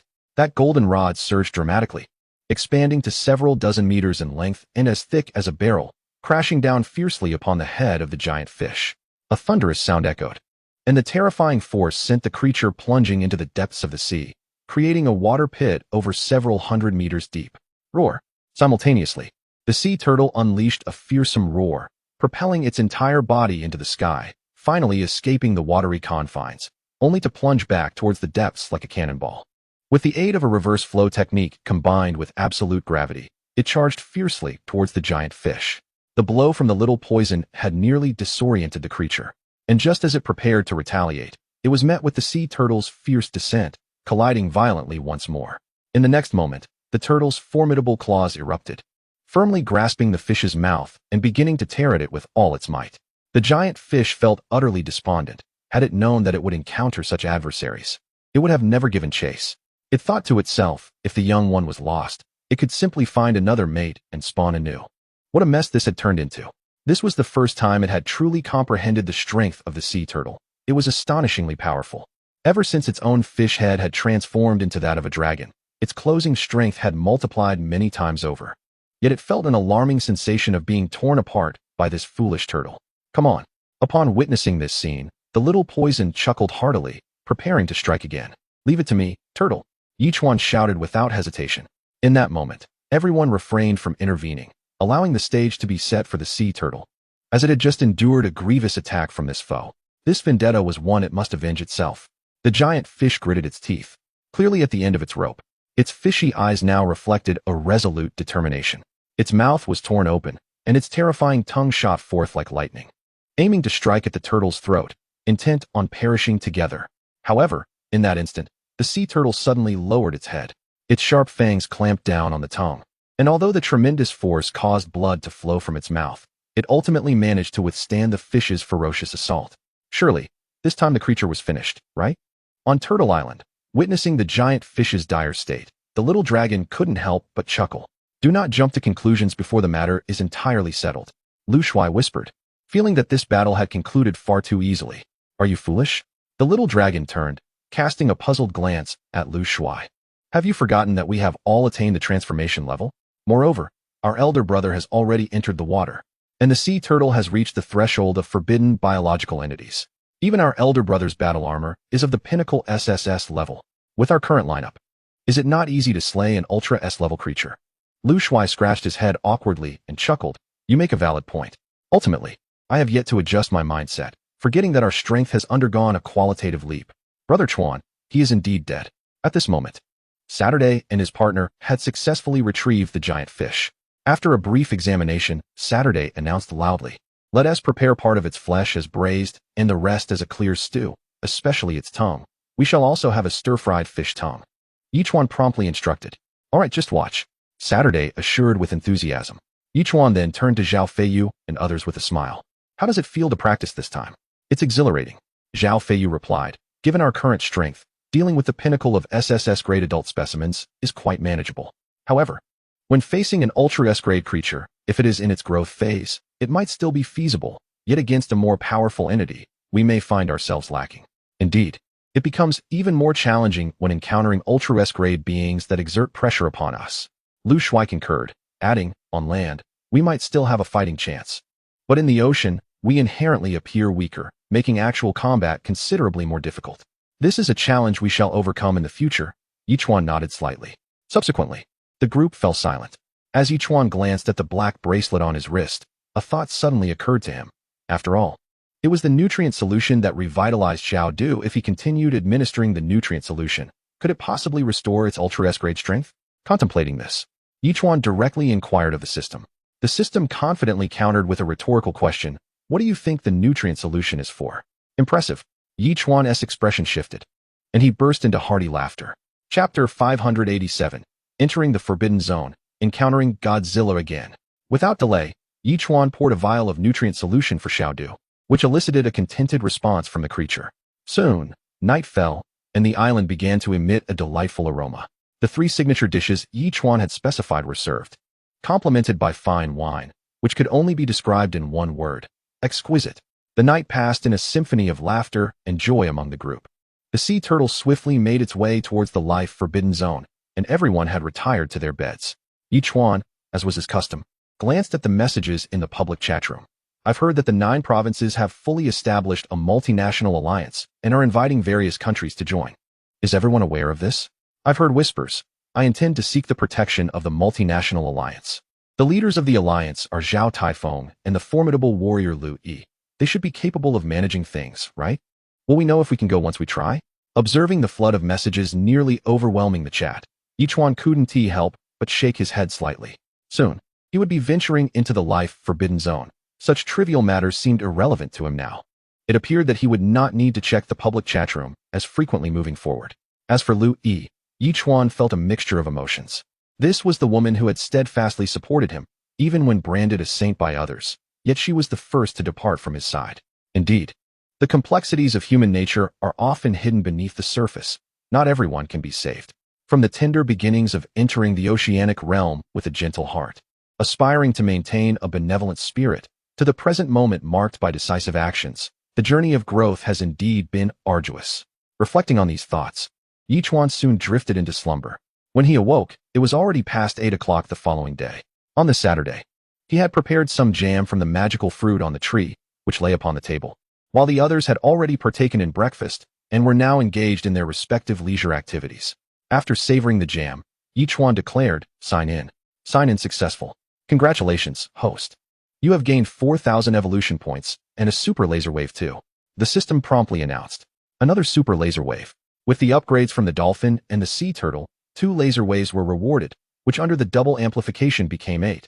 Now, with the addition of 2 more, he found himself with quite a collection, yet he had yet to utilize them. It seemed wise to test their might when confronting Godzilla and the Azure Dragon. Brother, we are merely 3 days away from the life-forbidden zone. Godzilla may catch a whiff of the sea turtle's presence. Should we engage directly to assess our current strength? Or should we switch to the ultimate battleship? Asked the little flying dragon during lunchtime. Let the sea turtle advance directly, Yichuan replied with a smile. After all, it had already approached the threshold of confronting table-level creatures, boasting exceptional combat prowess. As long as they did not encounter those formidable beings, they would face no issues. The others concurred, for their collective combat capabilities had indeed risen. If they continued to be timid, it would not bode well. The next 3 days passed swiftly as they engaged in sparring and merriment. The sea turtle's course was charted according to the treasure map. Yet reaching the treasure spot would require nearly a month, regardless of their haste. Although the life-forbidden zone constituted the 3rd segment of the oceanic world, its expanse seemed nearly boundless. It was said that the Eye of Death resided within this zone, though its precise location remained largely unknown to many. As the sea turtle approached the boundary of the life-forbidden zone, the waters ahead began to churn violently, as if something lay in ambush. Could it be that Godzilla has remained here all along? The little flying dragon asked in shock. Isn't it true that dolphins alert us to danger? No sooner had he spoken than several tentacles shot upwards, swiftly aiming towards the sea turtle with forceful strikes. The sea turtle immediately employed its reverse flow technique, launching water bullets at the tentacles, which halted a mere few dozen meters from Turtle Island, falling back into the depths with a sense of defeat. This is not Godzilla, Yichuan stated with gravity. Godzilla would never employ tentacles in combat, he asserted, adding, if my turtle can withstand it, then this creature is likely not a table-level marine being. What could it be? Liang Hongying inquired, equally perplexed. It must be a creature that has lain in wait, attacking anything that enters the life-forbidden zone. As the words were spoken, the colossal creature rose slowly from the depths of the water, towering nearly 100 meters high. It resembled an enormous starfish, possessing a singular, gargantuan eye at its center, while 5 tentacles swayed languidly, seemingly poised to unleash a terrifying strike at any moment. Goodness! Such a massive starfish must surely be delectable, exclaimed the little dragon with a hearty laugh upon its initial sighting. Stop thinking about eating. This starfish is decidedly ominous. Lu Shui retorted with irritation. How could it not be ominous? What sort of starfish possesses such a gigantic eye? The little dragon rolled its eyes, adding, moreover, it shows no fear of us, indicating it must be a creature of Ultra S level or even more formidable. You are correct. It is indeed a being of peak Ultra S adult strength, Yichuan replied solemnly. Allow me to take the stage with my turtle. Let it engage in battle. The sea turtle immediately raised its head and let out a challenging roar towards the starfish. However, this time, the starfish did not respond. Instead, it turned and fled rapidly in another direction, leaving the onlookers momentarily stunned. Did it sense that it was no match for the turtle? This creature would not dare to provoke us if it feared the turtle, Yichuan stated gravely. The only explanation must be that it has detected an even more terrifying creature, prompting its hasty retreat. No sooner had he spoken than the radar emitted an alarm, causing the group to rush back to the villa. Prior to entering the life-restricted zone, Yichuan had expanded the radar's scanning range to 1,000 nautical miles, and now, upon viewing the radar, their brows furrowed in concern. Indeed, it's Godzilla. This fiend is truly relentless. Big brother, we just entered the life-restricted zone. We can still turn back. The little dragon exclaimed loudly. The last time we ventured into the life-restricted zone, we barely escaped. If we run away again this time, How shall we ever confront those formidable beings in the future? Yichuan shook his head slightly, his expression grave. This time, we shall confront it. Chapter 588. Equal Strength, Crimson Lotus State. Observing Yichuan's demeanor, the group collectively inhaled deeply and nodded solemnly, declaring, "Let us engage." Godzilla was now charging toward them at an astonishing speed. Since their last escape, Godzilla had been anticipating their return, refraining from entering the deeper waters of the life-restricted zone. Upon sensing the presence of Yichuan and his companions, Godzilla surged forward, intent on annihilating them all. With nearly 100 nautical miles remaining to Turtle Island, Godzilla began emitting blue light from its mouth, no longer intending to toy with them. It prepared to unleash an atomic breath directly at the group, aiming to obliterate them. Time flew by, and in an instant, Godzilla was mere hundreds of meters from Turtle Island, unleashing a devastating atomic breath that transformed into a fierce beam of power, hurtling toward Turtle Island with tremendous force. You wretched beings, last time you managed to escape my grasp. Do you truly believe you can elude me once more? My word. Is it not a tad presumptuous to commence with an atomic breath? Witnessing this spectacle, the young dragon couldn't help but curl his lips in disdain. And so what? Yichuan chuckled coldly, swiftly deploying a barrier to prevent the atomic breath from striking Turtle Island. Immediately after, a colossal wave of laser energy surged forth, crashing violently against the atomic breath. This absurdity even amused Godzilla. What is this creature? A mere fledgling on the brink of becoming a forbidden-level being dares to challenge me. A colossal mountain? Is this not akin to a futile struggle against a stone? With a thunderous roar, the atomic breath and the super laser collided, creating a massive crater in the ocean, plunging thousands of meters deep and spanning several meters in diameter. The impact continued downward, forming an even deeper pit on the ocean floor. The terrifying force unleashed a shockwave, leveling the seabed for dozens of nautical miles. On the surface, the collision of these two forces generated a more formidable power that radiated outward in all directions. Although the barrier withstood the impact, the turtle was thrust back several dozen nautical miles. Godzilla too stumbled back a mile, his small eyes filled with confusion. Previously, I had driven that forbidden-level azure dragon to the brink of despair, and now this little turtle, merely brushing against the threshold of forbidden status, could unleash a similar move? Truly remarkable. Godzilla soon discerned that confronting the turtle with grand moves was ill-advised. Brute strength was the key to subduing it. With this revelation, Godzilla let out a thunderous roar and charged towards the turtle. Can we really withstand the atomic breath? Lu Shuai was dumbfounded. This was the signature move of a forbidden-level marine creature. How have we managed to endure it? Unbelievable. Do not grow complacent. Have you not noticed this creature advancing once more? Yichuan, now with a newfound appreciation for the power of the super laser, cautioned, "Everyone, be alert. It seems this creature intends to continue sparring with us."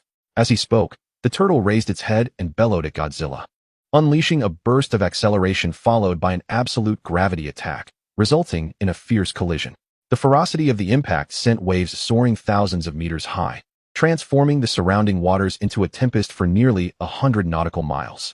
Despite the turtle's use of absolute gravity, it fell short against Godzilla, retreating several nautical miles upon impact. Godzilla, unscathed, let out a triumphant roar and charged at the turtle once more. Is the excitement palpable? As Godzilla charged forward, Yichuan found himself at a loss for words, shaking his head slightly. He unleashed a super shockwave, a beam of energy that struck Godzilla's chest with tremendous force, momentarily halting its advance. Following this, Yichuan launched another super laser wave, which struck Godzilla's throat. The overwhelming power, amplified by the super shockwave, caused Godzilla to flip in midair before crashing heavily into the sea, where it remained incapacitated for a considerable time. "Brother, that was incredible," Blueberry Jam exclaimed, nearly shrieking with excitement. Laughing heartily, he shook his phone, having recorded the astonishing moment when they seemingly defeated the forbidden-level Godzilla. This moment surely deserves to be documented. Zhao Feiyu inhaled deeply, nodding emphatically. Godzilla slowly rose, its small eyes coldly fixed on the group on Turtle Island. If looks could kill, those eyes would have claimed the lives of everyone present. "Goodness, is it on fire?" exclaimed Little Flying Dragon in surprise.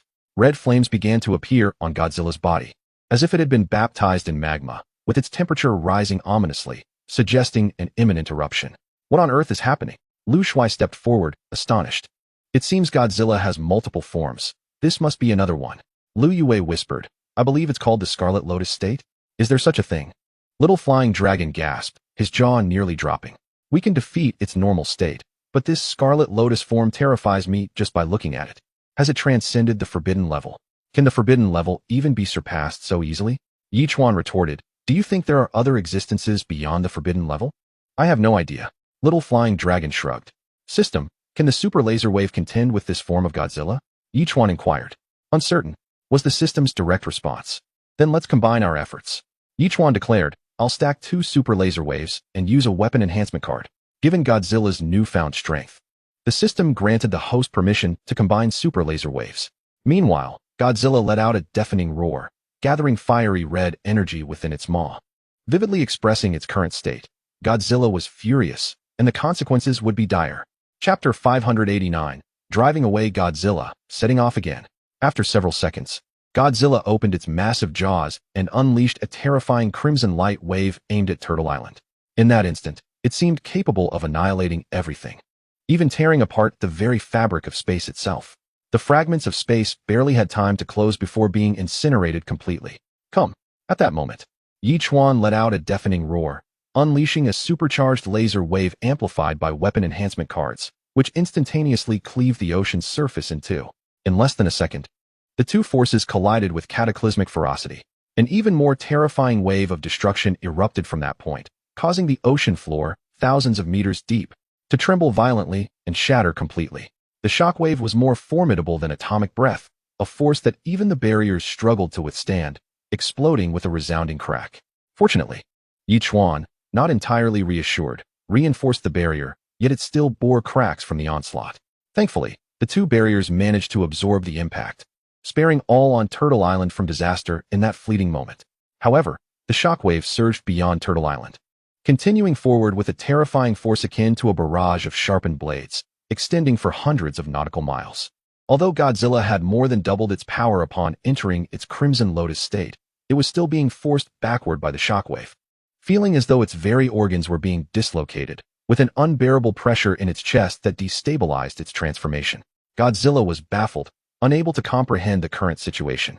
After all, it was well aware of its own might, yet encountering such a formidable adversary was utterly confounding.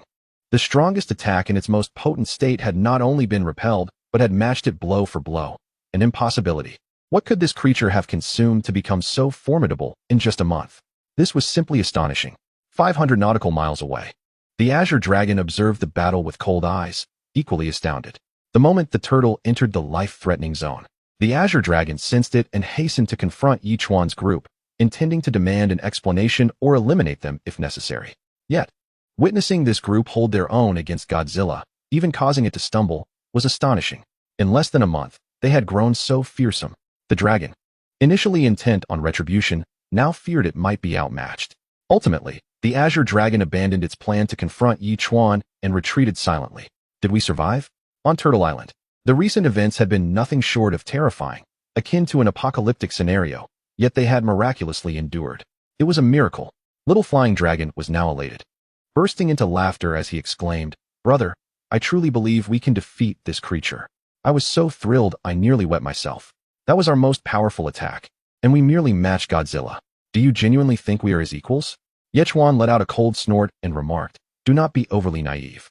If Godzilla were to unleash another one of those terrifying assaults, I shudder to think whether we would endure." The others nodded in agreement, sharing the sentiment. The recent onslaught had likely resulted in countless casualties among creatures within hundreds of nautical miles. Should such a formidable attack occur again, what would become of us? My proposal is that we temporarily evade this creature, Yichuan stated solemnly. This giant is no ordinary forbidden-level being. It possesses the power to overpower the Azure Dragon. Do you truly believe it has weakened? At this moment, the two parties were merely 7 or 8 nautical miles apart, locked in a silent standoff, neither daring to strike.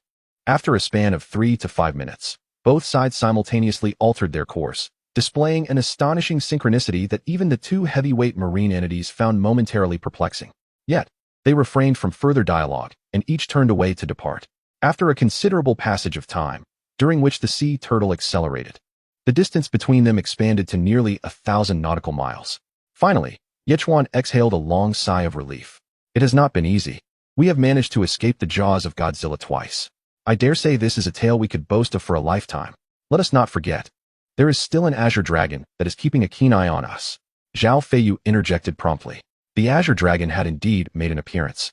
But upon witnessing our battle, it had retreated. After receiving a reminder from the system, Yechwan spoke again. It probably did not anticipate our strength being so formidable. Hence it has chosen to refrain from confronting us for the time being. Given our current capability to hold our own against Godzilla, should the azure dragon choose to oppose us, it would undoubtedly face a disastrous outcome. Little Flying Dragon scoffed. Thus, we can assert that for now, we have neutralized these two threats. With a slight nod, Yechwan refrained from elaborating further. After all, as Little Flying Dragon had pointed out, both of these colossal beings had been momentarily intimidated by their own prowess, and it was unlikely they would seek trouble anytime soon. This also provided the perfect opportunity for everyone to search for treasure and thereby grow even stronger. After journeying 1,000 nautical miles in the opposite direction of Godzilla, Yechwan finally adjusted their course and swiftly headed toward the treasure location. Although the journey would take considerable time, the experience gained from battling Godzilla had significantly bolstered everyone's confidence.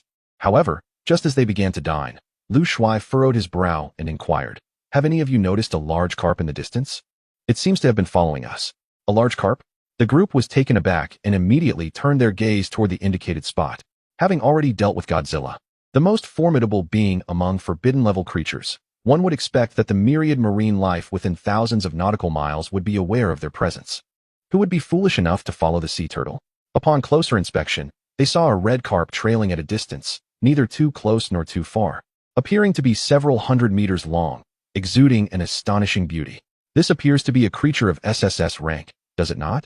Zhao Feiyu immediately exclaimed, "How utterly foolish. Do they dare to provoke us? I shall extinguish them without hesitation." "Wait," Yichuan interjected, raising his hand. "This carp seems oddly familiar. It appears I have encountered it before." Chapter 590. The carp presents a treasure, altering the treasure hunting route. Was it from a dream, perhaps? After indulging in braised big carp, Little Flying Dragon chuckled. "For heaven's sake, we just finished dining, and you're already craving more?" Yichuan shot a disapproving glance at Little Flying Dragon, then called for the sea turtle to approach the large red carp. The red carp did not retreat, instead fixating its gaze intently on Turtle Island, or rather, on Yichuan. This creature possesses quite the spirit. What could this mean? Blueberry Jam tilted her head, observing the carp. "Brother, could it be that it wishes to become your little follower?" When there remained over 20 meters between them, the large carp suddenly expelled a scroll towards the island, which Yichuan deftly caught. Upon unfurling it, he discovered a remarkably exquisite map. Could this also lead to a treasure? Zhao Feiyu queried, bemused. "It's far more intricate and detailed than any treasure map we've previously encountered, and it emerged from the mouth of this fish. How astonishing. Now I recall, when we vanquished the Reef Bull King, it was watching from a distance." Yichuan's expression shifted as he nodded. It is indeed the SSS-class creature that emerged from the Forbidden Zone seeking vengeance. Who would have thought that upon entering the Forbidden Zone, we would encounter it again, and it would present us with a treasure map? Could this be a gesture of gratitude? Yichuan then addressed the large carp. "My friend, we graciously accept this treasure map. However, we are currently en route to a location of great significance to us. Once we conclude our affairs there, we shall venture to the place indicated on this map." At that moment, the system suddenly announced, "Congratulations, host. The side quest The Missing Husband has been activated. You must locate the blood carp's husband within 1 month to receive substantial rewards." The missing husband? Yichuan was taken aback. It seems this grand carp is not merely expressing gratitude. It may also be in distress. Perhaps its husband is ensnared in this very location? However, reaching our destination will consume nearly a month. It appears that completing this task in time may prove impossible. Although the forbidden gun requires urgent attention, given the pressing quest at hand, it is prudent to prioritize this task. Upon comparing the two treasure maps, it became evident that the routes were quite similar, forming an approximate angle of 30 degrees between them. If we proceed to this location first, it would add about 3 days to our journey before we reach the designated treasure site. With this consideration, Yichuan resolutely declared, "Let us first pursue this treasure site.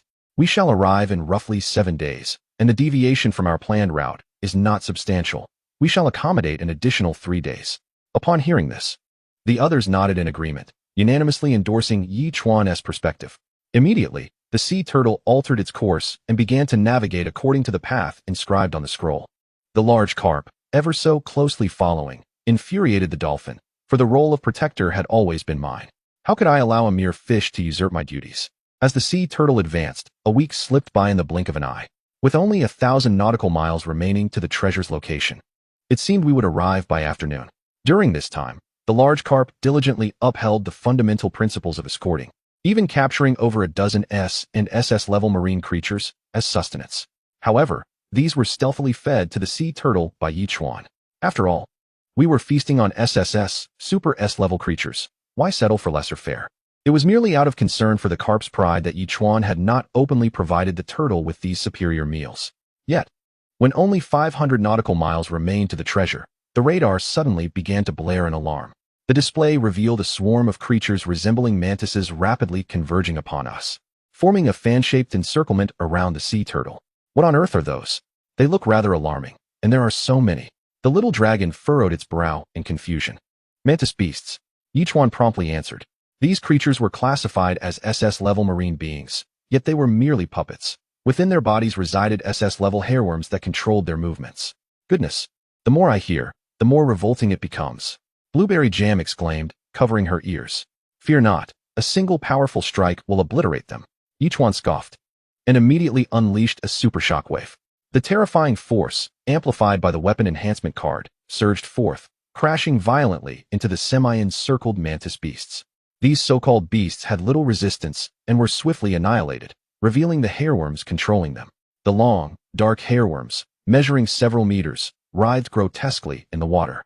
However, as SS-level marine creatures, they still fell short. Most perished in the shockwave, leaving only a few, who hastily fled the scene in fear. Is this truly the guardian of the treasure? Zhao Feiyu questioned skeptically. In a life-threatening zone, to deploy a horde of SS-level beings as sentinels seemed rather absurd.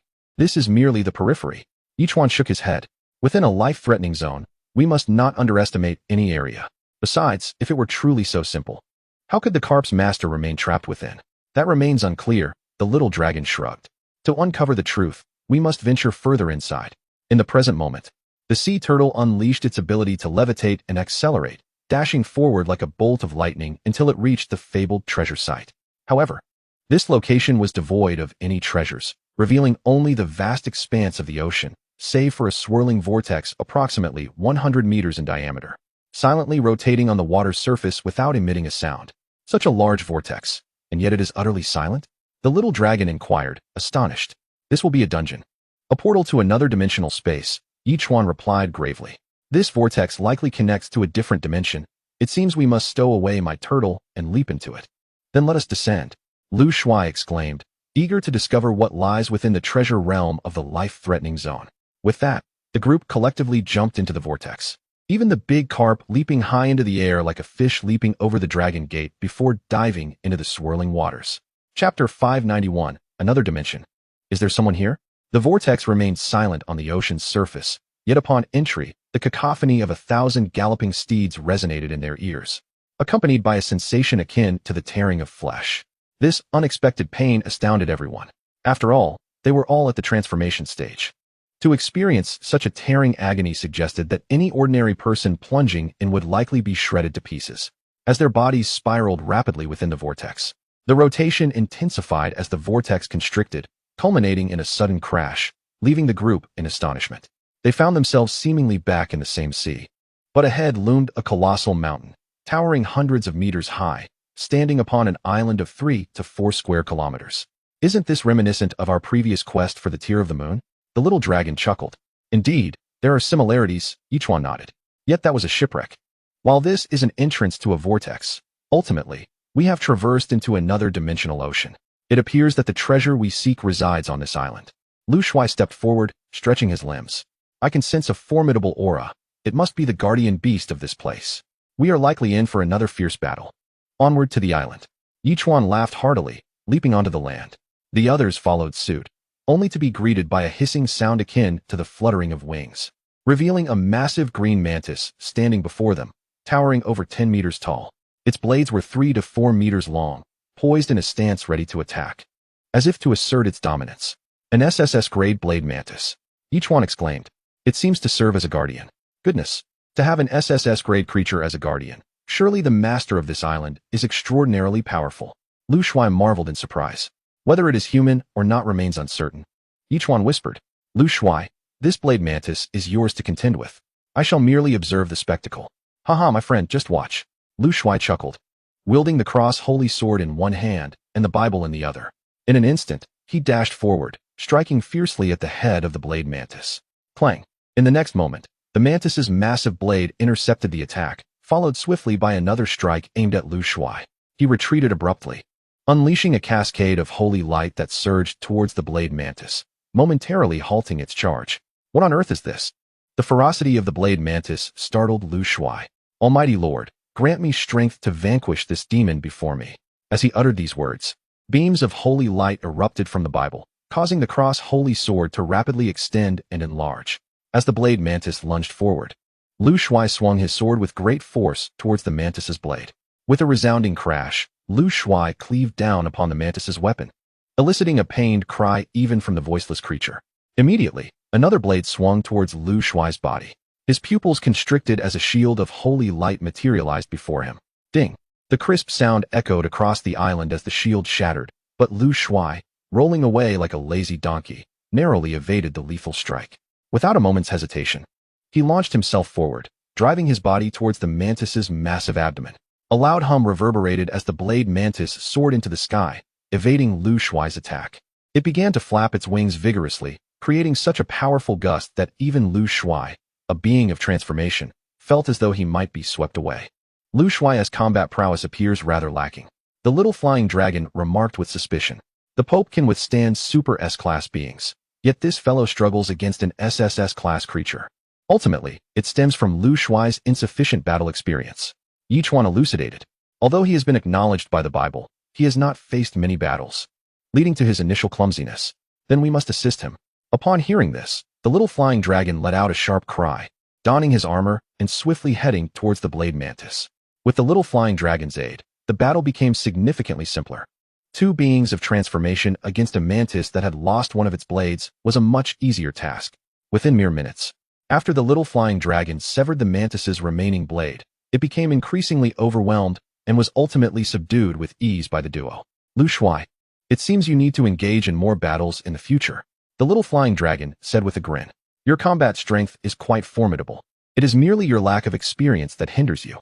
Otherwise, you could have easily defeated this mantis on your own. Of course, I am aware of that. Lu Shuai shrugged slightly.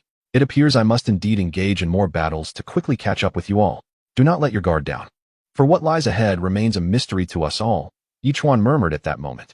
Brother, did you hear the splashing of the water? Lu Yiwei suddenly inquired in a hushed tone. Just ahead, Yichuan responded, and the group immediately advanced, gasping in astonishment. Before them stood a villa, nestled within the mountains, complete with a quaint garden and a vast pond, where a solitary red koi swam back and forth, albeit with an air of reluctance. Why do I feel like this creature is the embodiment of that great koi? Blueberry Jam remarked, her eyes fixed upon the fish. Brother, let us save it. It looks so pitiful. As she spoke, the koi abruptly flicked its tail and lashed out at Blueberry Jam with surprising force. In that instant, she forgot to defend herself, instinctively raising her hands to shield her head. Bang! A resounding noise echoed as Yichuan brandished his sword, deftly striking the fish's tail, sending it reeling back. We have come at the behest of your wife to rescue you, yet you repay kindness with malice. Is that not rather unbecoming? Yichuan declared. Is that so? That female fish escaped from me, and I had intended to recapture her. So, you all are in cahoots with her? A voice resonated from within the villa. Chapter 592. Let these three become my wives. An elderly man, his face lined with wrinkles, emerged from the villa, leaning heavily on a cane and stooped with age, embodying the very essence of frailty. The group was momentarily taken aback. It was indeed startling to encounter a centenarian in such an unexpected location. Who would have thought, after all this time, to actually see a living soul here? The old man remarked with a sense of nostalgia, stroking his beard. Wonderful, truly wonderful. Esteemed elder, we have come concerning the koi in your pond. Yichuan said, bowing respectfully. We humbly request your assistance. Very well, that can certainly be arranged. The elder replied without hesitation. The abruptness of his agreement left everyone momentarily stunned. It was rather unusual for him to acquiesce so readily without providing an explanation. However, the elder, still stroking his beard, chuckled and added, but you must agree to one condition. Please, esteemed elder, state your terms. We shall not refuse if it is within our power. Yichuan nodded earnestly. Quite simple. You must leave these three young ladies to be my wives. The elder exclaimed with hearty laughter. My wife has been gone for nearly a century, and I have not taken another since. I long for companionship. That sounds perfectly reasonable. Yichuan replied, raising his hands in a gesture of acceptance. This declaration left the three women utterly astonished, and they rushed forward to cling to Yichuan's arms, pouting as they protested. Brother, no. Esteemed elder, as you can see, these three exquisite beauties are sentient beings. Yichuan promptly remarked, I too wish for them to accompany you, yet they are unwilling. Thus, we find ourselves at an impasse. If that is the case, I shall have no choice but to eliminate you few and forcibly retain these three women. The elder could not help but let out a faint sigh. Speaking of which, it has been quite some time since I last savored human flesh. This opportunity shall allow me to nostalgically reminisce about its taste. As he spoke, the elder's body began to expand rapidly, transforming within mere seconds from a feeble old man into a muscular behemoth. Yichuan could not help but furrow his brow. What on earth? This fellow resembles the turtle sage. Who is the turtle sage, big brother? The little dragon inquired, puzzled. It's nothing. You should go and test his abilities. Yichuan shook his head and then quietly instructed. All right. The little dragon chuckled heartily, swiftly donning his battle armor and brandishing his long sword as he charged fiercely at the elder. Come forth. The elder laughed heartily, stepping forward and extending his cane. With a sharp clang, the long sword collided violently with the cane, producing a resounding echo. The little dragon felt a searing pain in his hands, his arm going numb, and the sword slipped from his grasp. Almost immediately, the elder launched a punch, and before the little dragon could recover from the shock, he was sent flying several dozen meters away. Fortunately, his armor provided sufficient protection, sparing him from significant harm. Big brother, this old man must be a master at the water entry level. The little dragon exclaimed, slightly pouting. At such a young age, you've already reached the transformation stage. You are rather impressive yourself. The elder chuckled, but you are still far from my level. Allow me to give it a try, Yichuan stated calmly, drawing his large blade and advancing toward the elder. However, he still exhibited only the strength of the transformation stage. This prompted a flicker of disdain across the elder's face as he stepped forward to brace himself. Yet, when the distance between them dwindled to nearly 10 meters, Yichuan suddenly unleashed his power at the water entry level, launching his blade with a thunderous force. The elder's pupils contracted, genuinely taken aback by Yichuan's concealed strength. He hurriedly attempted to respond, but the proximity was too close. In the midst of his flustered reaction, Yichuan surged forward, and the unfortunate elder let out a muffled groan as he was sent flying several dozen meters away.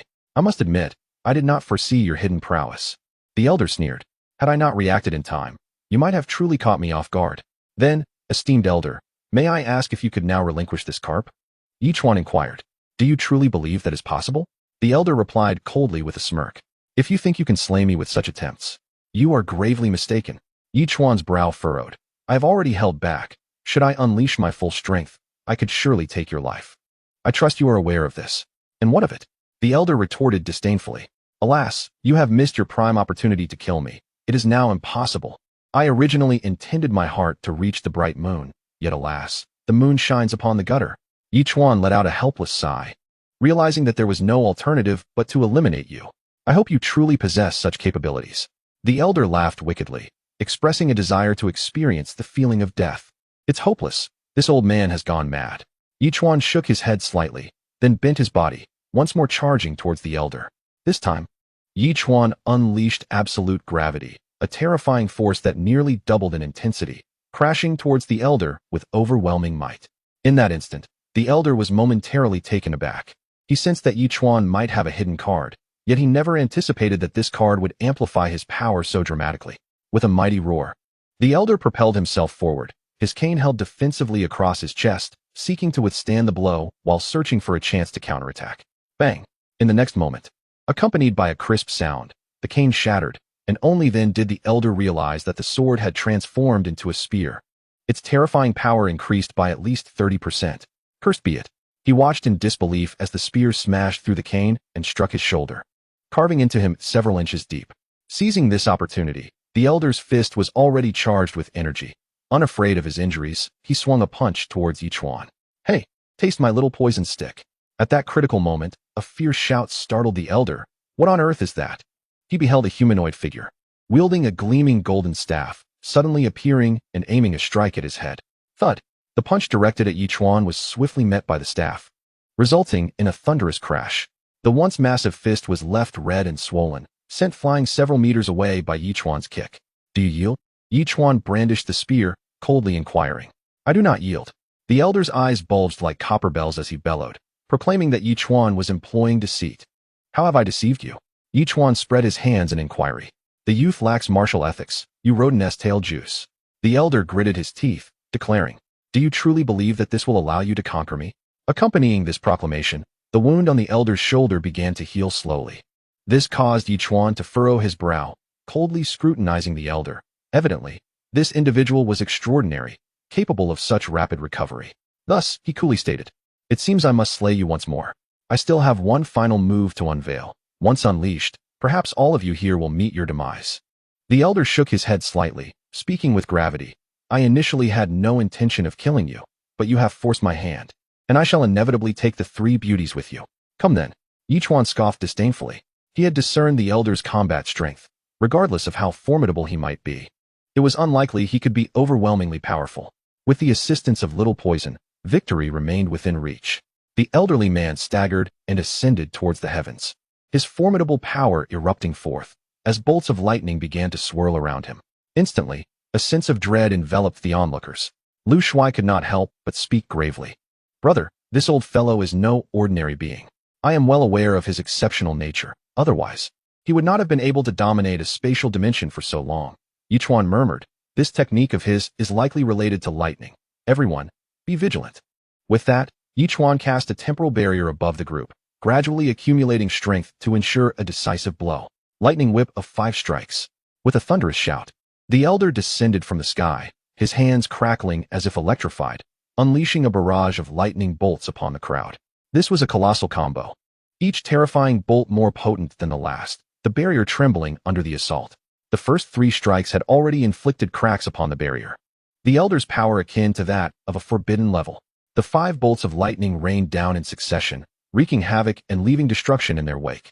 Deep gorges appeared on the ground, and even the nearby lake, which held koi fish, began to leak, threatening to drain completely.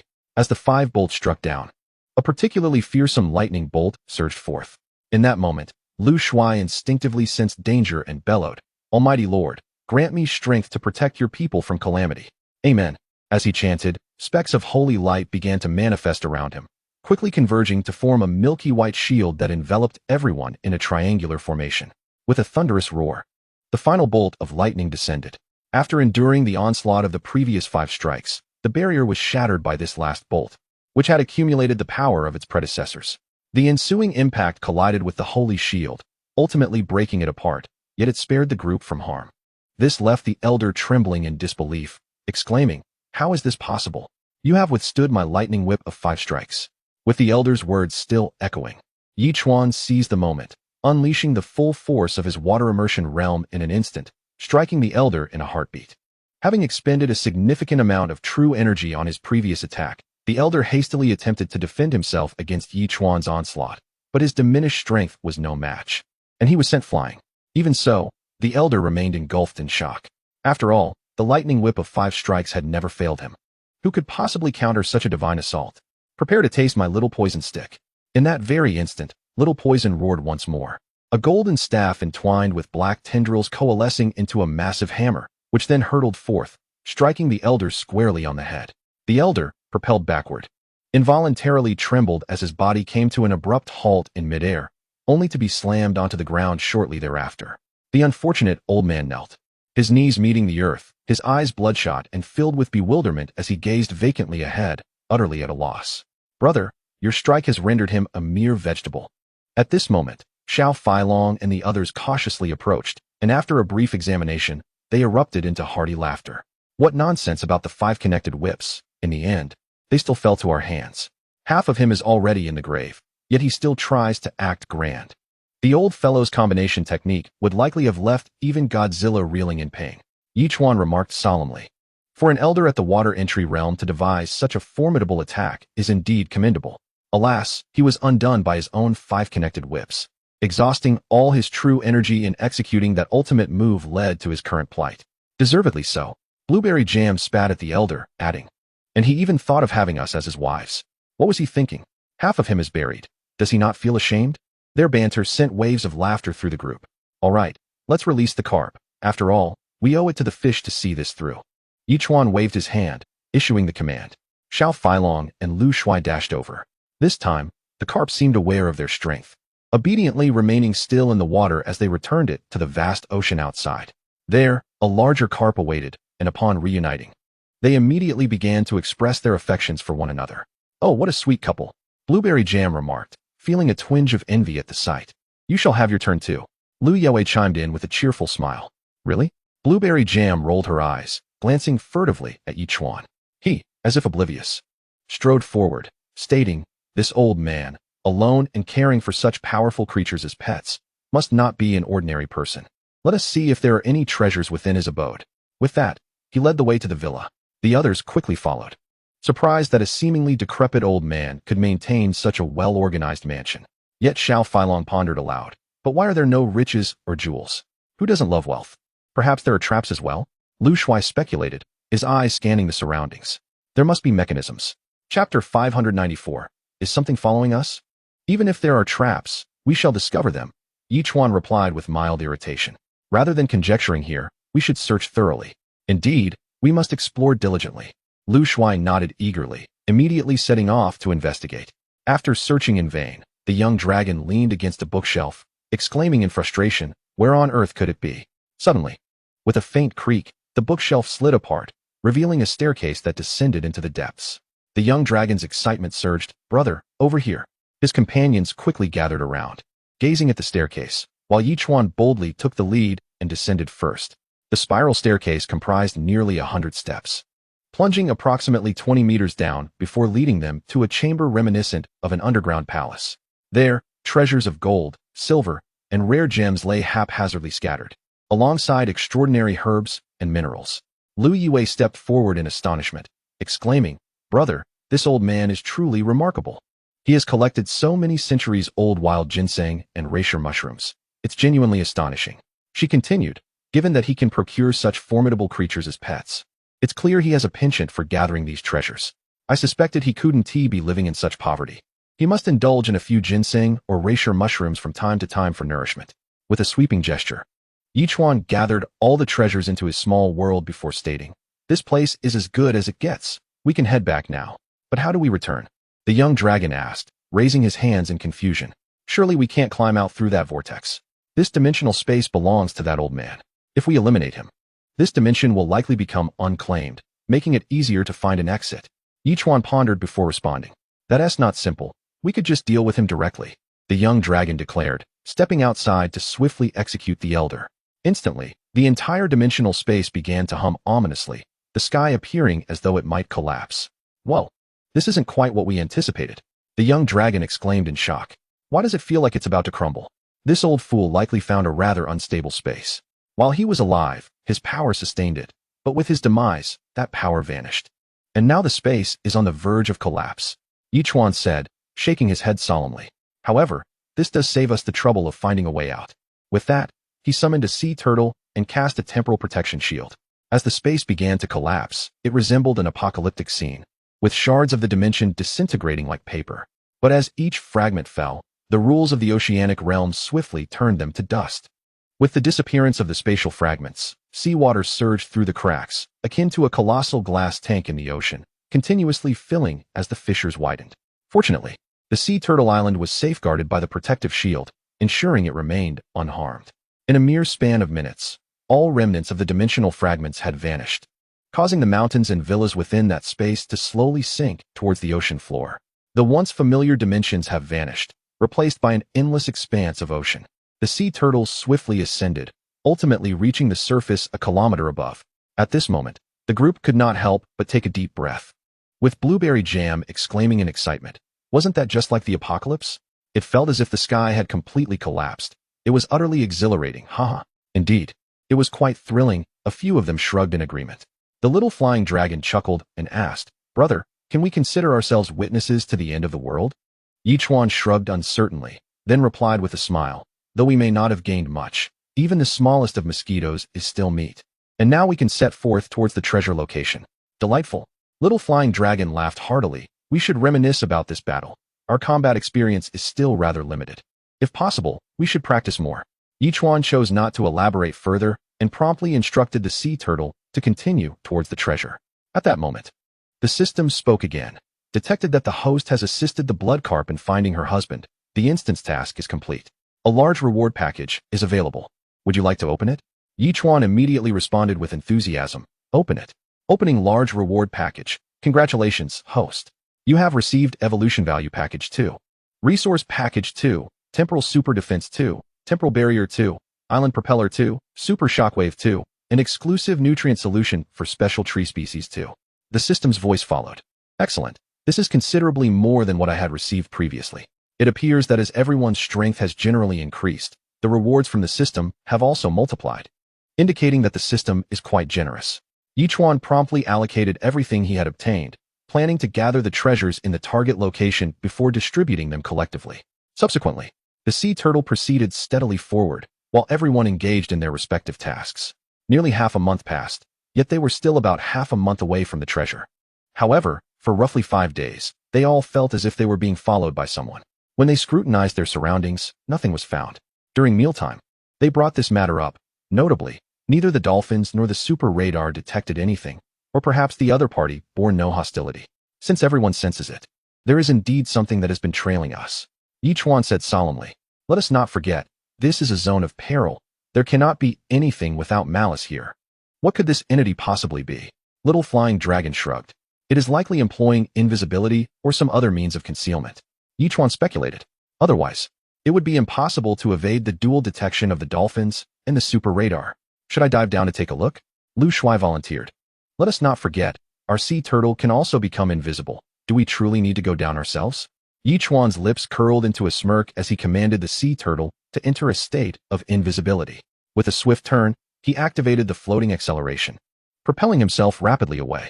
Chapter 595, Battle Against the Jellyfish, necessitating a toxic counterattack. After surging for several nautical miles, the sea turtle finally came to a halt. At that moment, there were still 8 seconds left of invisibility. Yichuan immediately became invisible and plunged into the ocean, finally spotting an enormous jellyfish that was leisurely trailing behind the sea turtle. Despite its colossal size, spanning hundreds of meters, the jellyfish was nearly translucent, rendering it nearly invisible upon close inspection. System, what in the world is this creature? Yichuan promptly inquired. Celestial jellyfish, an Ultra S-class adult peak entity, possesses formidable strength. The system promptly responded. Celestial jellyfish, what a formidable name. Yichuan was taken aback, glancing at the jellyfish. It seemed evident that this creature was an adversary rather than an ally, as it merely followed at a distance without making any aggressive moves. The system offered no further commentary, affirming Yichuan's suspicions. As the sea turtle and Yichuan were about to regain visibility, they returned to Turtle Island, where Yichuan solemnly declared, "This is a celestial jellyfish, its power hovering around the peak of Ultra S-class adulthood. I suspect we're in for another fierce battle. Especially since its body is nearly transparent, it can hardly be discerned without close scrutiny." Just then, the sea turtle seemed to collide with something, and a tremendous force erupted from the water, nearly flipping the sea turtle over. It was only through the intervention of the little poisonous creature, which was entangled by countless black tentacles, that the sea turtle was finally pulled back. Although the sea turtle had a stabilizing device for the island, a complete overturn would spell disaster. The sea turtle then caught sight of the massive jellyfish and became enraged, raising its head high before launching a fierce assault against the jellyfish. With its gaping maw, it bit down hard, tearing a chunk of flesh from the jellyfish. However, this attack seemed to inflict little damage upon the jellyfish, as several of its massive tentacles struck the turtle island with a thunderous impact. These tentacles, as thick as a barrel and hundreds of meters long, bore sharp edges reminiscent of blades. Even steel would likely suffer a significant wound if struck. The protective barrier bore visible scars, appearing exceedingly menacing. The sea turtle reared its head, leaving everyone in a state of bewilderment. This creature's mouth is at least swollen by half, resembling a sausage more than ever. Is the jellyfish poisonous? Little Flying Dragon exclaimed in disbelief. Indeed, this foe is no trivial matter. Its translucence is one thing, but it also possesses venom. If even a creature like the sea turtle, which has brushed against the threshold of forbidden beings, is suffering from swelling, what fate awaits us? Thus, we must devise a way to avoid its poison. Yichuan calmly stated. Moreover, we can employ a toxic counterattack to see whose poison reigns supreme. As the figure swayed, The peacock feather shot forth with explosive force, embedding itself deeply within the jellyfish's body. Instantly, the jellyfish erupted, spewing forth a noxious liquid that began to corrode the water's surface violently, transforming a vast expanse of water into an inky blackness. The corrosive substance even clashed against the protective barrier, producing a cacophony of distressing sounds. Fortunately, the seawater had diluted the venom significantly, preventing the protective barrier from succumbing to its destructive nature. Goodness, this toxin is truly potent, Lu Shuai exclaimed in astonishment. Look, Blueberry Jam suddenly shouted. The area struck by the peacock feather began to take on a vibrant green hue, as if green ink had been splashed into clear water, rapidly diffusing and creating a breathtaking spectacle. Oh my, I must go live, Blueberry Jam exclaimed, immediately commencing a live broadcast. Having refrained from streaming for a while, her audience had been eagerly anticipating her return. As she went live, millions flocked to her stream, with the numbers surging at an astonishing rate. Wow, what is that behind the goddess? Is it not too beautiful? Someone commented. It looks like a giant jellyfish, filled with ink, yet so stunningly green. Another chimed in. Don't you feel like they are in battle? Engaging with a colossal jellyfish. No way, what combat power could a jellyfish possess? Amidst the comments, Huazi continually refreshed the screen, showering it with an array of gifts like flower seas, carriages, armies, and golden dragons. As if everyone had been waiting to bestow gifts upon Blueberry Jam. She beamed with delight, saying, Hello everyone. I'm thrilled to be streaming again. Soon, I'll set up a lucky bag for you all to claim, and please do follow my friend S account at 20775114. Returning to the matter at hand. We are currently engaged in a skirmish with a jellyfish, now in the phase of combating poison with poison. The green substance is indeed highly toxic. As the peacock feather's effects were elaborated upon, many began to take an interest in the unfolding battle. The celestial jellyfish, initially oblivious to the peacock feather's potency, soon recognized its threat as it rapidly expanded, prompting the jellyfish to vigorously resist the encroaching toxins. Its tentacles began to strike the protective barrier with terrifying force, creating a thunderous din. The dolphins, alerted by the virulent green toxin, wasted no time. The fateful horn erupted with a force of 300 tons, striking the jellyfish with formidable impact. The sheer power drove the horn deep into the jellyfish's body before withdrawing swiftly. A paralyzing sensation coursed through the jellyfish, inciting its furious wrath. How dare a mere dolphin attack me? Just because I am not showing my power doesn't mean I am weak. Despite being completely paralyzed. In a fleeting moment, when one of its tentacles remained unaffected, it struck the dolphin with tremendous force. Poor dolphin, despite its swift escape, was slightly too slow and was ultimately struck hard, hurtling toward Turtle Island like a cannonball. With a resounding crash, it collided with Turtle Island, becoming swollen and seemingly poisoned. Goodness, is the dolphin suffering so terribly? Exclaimed the little dragon in astonishment. That is not poisoning, it is merely swollen from the blow. Yichuan retorted with irritation. That creature's tentacles are exceptionally powerful. Even a formidable warrior at the transformation level would likely be cleaved in two upon impact. Brother, is he going to neutralize the poison? At that moment, Lu Shuai could not help but shout. Turning to observe the green toxin gradually fading, Yichuan decisively commanded, Everyone, take your positions. Immediately utilize the weapons on Turtle Island and unleash an assault. Chapter 596. The little toxin exerts its power, set sail again. In an instant, everyone began to fulfill their roles. Heavy artillery, rotating crossbows, and various ground-to-ground weapons were all aimed at the celestial jellyfish, unleashing a fierce barrage. The terrifying force relentlessly bombarded the celestial jellyfish, easily inflicting numerous wounds upon its body. The most fearsome abilities of the celestial jellyfish were its venom and tentacles. Any adversary capable of breaching its defenses would be instantly threatened by its lethal toxin. Unfortunately, it encountered the shielded turtles, and the countless attacks that struck its form merely caused its venom to spray forth without inflicting any harm on those within the protective barrier. The shield continued to hiss ominously, as if it could be corroded at any moment. Yichuan enveloped himself in an additional layer of protection, then shouted out, propelling his body like lightning toward the celestial jellyfish. The forbidden spear surged to several hundred meters in height, aimed directly at the jellyfish's head. At that moment, the celestial jellyfish was on the brink of awakening. As it beheld the incoming forbidden spear, it lashed out with one of its tentacles, the fearsome barbed whip striking with ferocity. Even Yichuan felt an overwhelming sense of suffocating pressure in that instant. Bang! In the next moment, the forbidden spear collided violently with the tentacle. Despite the tentacle's terrifying might, it faced a formidable warrior, and ultimately, Yi Chuan withstood the strike. The spear continued to expand, crashing down upon the jellyfish's head, instantly causing a spray of transparent venom to erupt. In an instant, the little toxin revealed itself, its myriad tentacles coalescing into a shield to withstand the horrific venom. Following that, it brandished a golden staff and charged toward the celestial jellyfish with lightning speed. The celestial jellyfish, however, did not regard the little toxin as a threat, for it was merely an SSS-level creature, incapable of contending with it. With a mere symbolic flick of its tentacle, it struck the little toxin. In an instant, Xiaodu's body was cleaved into two halves. However, this separation posed no significant harm to him. Tendrils resembling black strands of hair continuously emerged between the two halves, reconnecting his form. With a powerful strike, he delivered a blow to the colossal head of the celestial jellyfish, inciting its wrath. Countless tentacles surged toward Xiaodu, yet he let out a mighty roar, transforming into myriad tendrils that surged into the approaching limbs of the jellyfish. In that fleeting moment, the unleashed tendrils enveloped the entirety of the celestial jellyfish's form, morphing into needle-like projections that relentlessly assaulted its body. Despite the massive size of the celestial jellyfish and its resilience against physical attacks, it was momentarily overwhelmed. Even as the damage inflicted by Xiao Failong and his companions intensified. Goodness, this enormous jellyfish appears rather unsettling, its body seemingly overrun by black strands. It evokes memories of the eerie threads, does it not? This must be a unique technique from that formidable individual. Didn't it burst forth from their very being? What then? Were these strands? They were neither hair nor body hair. Seriously, is that even appropriate? Can the hair from your place really engage in battle?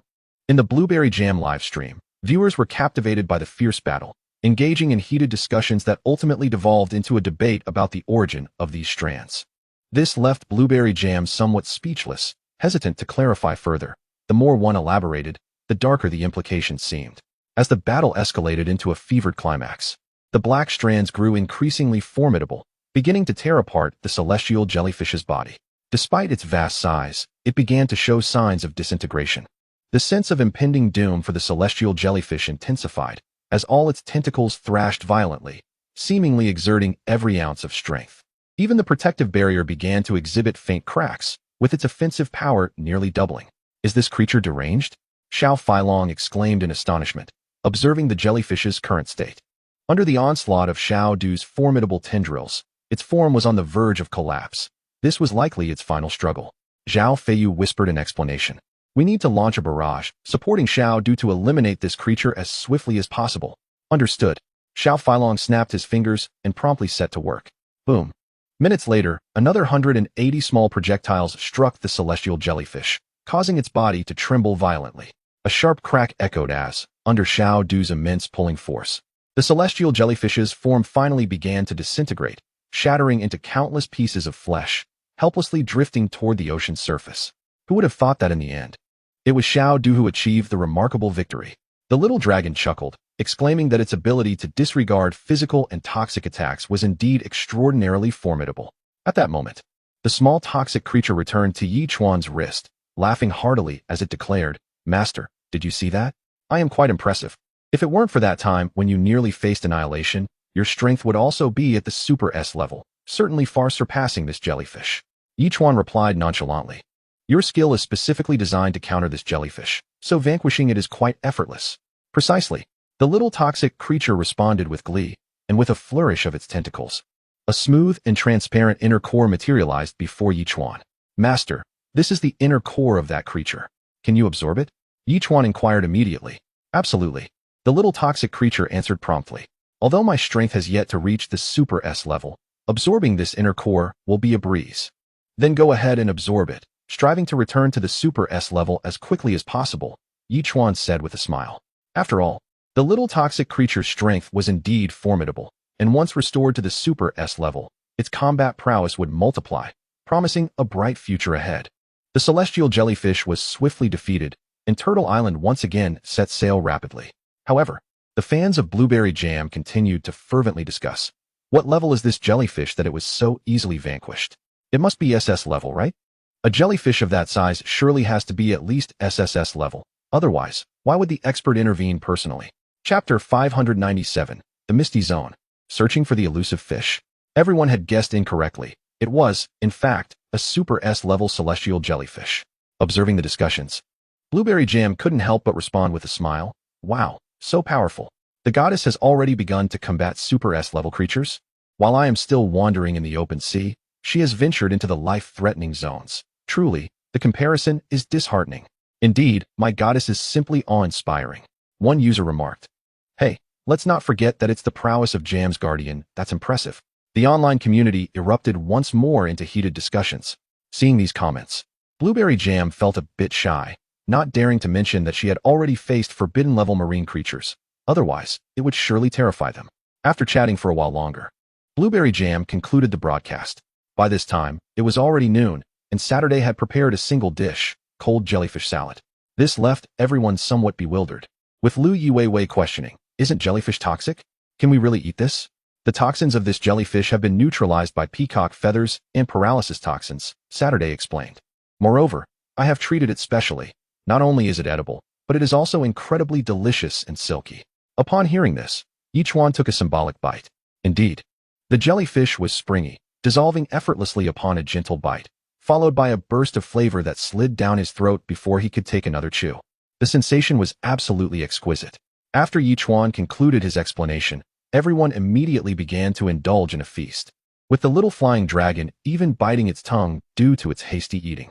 Consequently, Yichuan resolved to prepare another large bowl of the dish on Saturday afternoon, allowing the little flying dragon and the others to share it with their family members, who would undoubtedly sing its praises.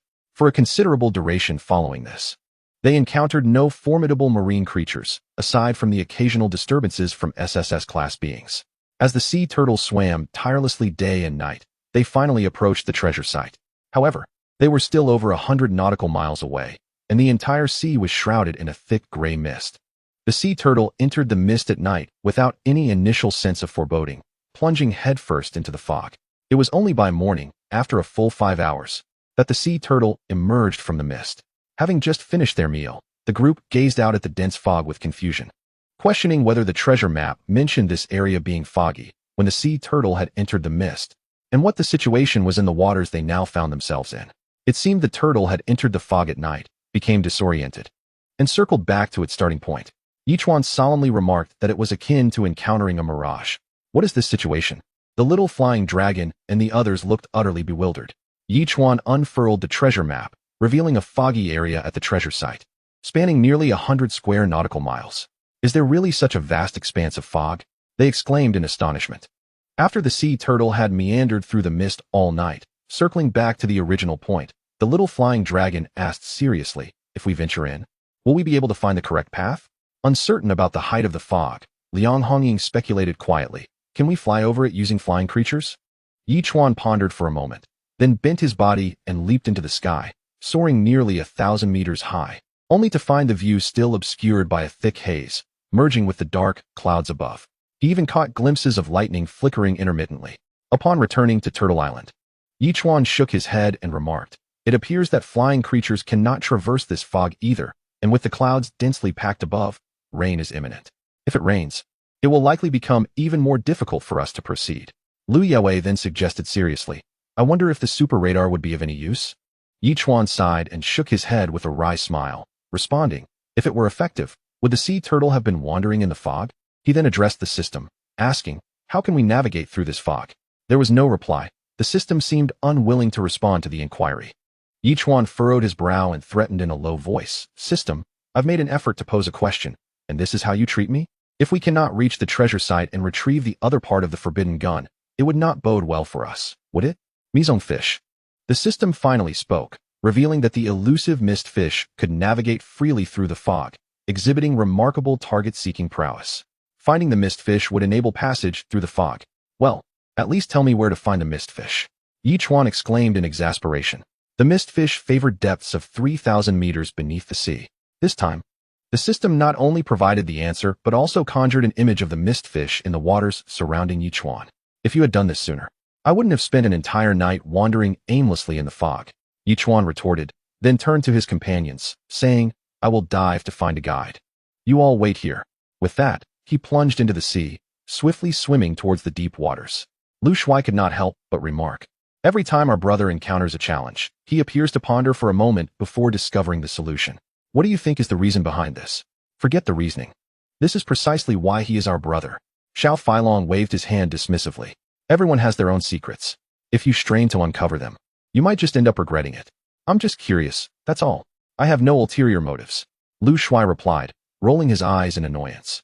Unbeknownst to Yichuan, who was unaware of the conversation among the group on the island, he soon discovered that even beneath the surface, the waters were murky, as if muddied with silt. Even with a submarine, navigating through would be impossible. Guided by dolphins, Yichuan quickly reached the 3,000-meter depth and soon spotted a mistfish. This so-called mistfish was astonishingly lengthy, measuring over 10 meters, with a sharp spike protruding nearly a meter from its mouth, presenting a fearsome appearance. Before Yichuan could approach to capture it, the creature charged at him as if it had detected prey. Goodness, it's an SS-class marine creature, yet its ferocity rivals that of an SSS class. Yichuan chuckled, swiftly seizing the spike at the fish's mouth and delivering several kicks to its chin, propelling it toward the surface. Despite the mistfish's desperate struggles, Yichuan's relentless assault soon forced it onto Turtle Island. The unfortunate creature writhed on the island, attempting to leap back into the sea but was restrained by several individuals, rendering it nearly immobile. Brother, are you implying that this fish can lead us to the treasure? Lu Shuai gazed at the fish in astonishment, scratching his head in confusion. It doesn't seem particularly special, does it? System, how can we persuade it to lead the way? Yichuan promptly inquired. The mistfish is a rather simple creature. Offer it a bit of sweetness, and it will guide you to your destination, even to the point of death, the system replied. Host, refrain from asking the system about everything. You risk becoming obsolete. Yichuan could only respond with silent incredulity to this statement. At this moment, there was no inclination to argue with the system. Instead, I promptly provided the elusive fish with 500 milliliters of premium freshwater. I then inquired, can you guide us to the heart of this foggy area? To everyone's surprise, the elusive fish nodded in agreement. In this obscured realm where visibility was nearly non-existent, we had no choice but to tether ourselves to it. Now, you may lead us into the fog, Yichuan stated, tossing the elusive fish back into the sea, while the black thread from Xiao Du immediately adhered to it. As the elusive fish swiftly navigated towards the fog, the sea turtle gradually followed suit. The visibility within the fog was estimated to be a mere 5 meters, but fortunately, with the protective shield in place, Turtle Island remained unscathed by the thick mist. This is quite suffocating. We can't see anything outside. Can the elusive fish truly lead us to the core? Blueberry Jam unconsciously clutched Yichuan's arm, whispering her concerns. We have provided it with 500 milliliters of premium freshwater. Surely it will exert itself to guide us forward, Yichuan confidently remarked, asserting that they would escape the fog within just over an hour. Suddenly, a loud crash resonated as an unknown creature collided with the protective shield. Although no marks were left, the sound was deafening. What was that? Xiao Feilong exclaimed, his voice laced with anxiety. It appears to be a flying creature.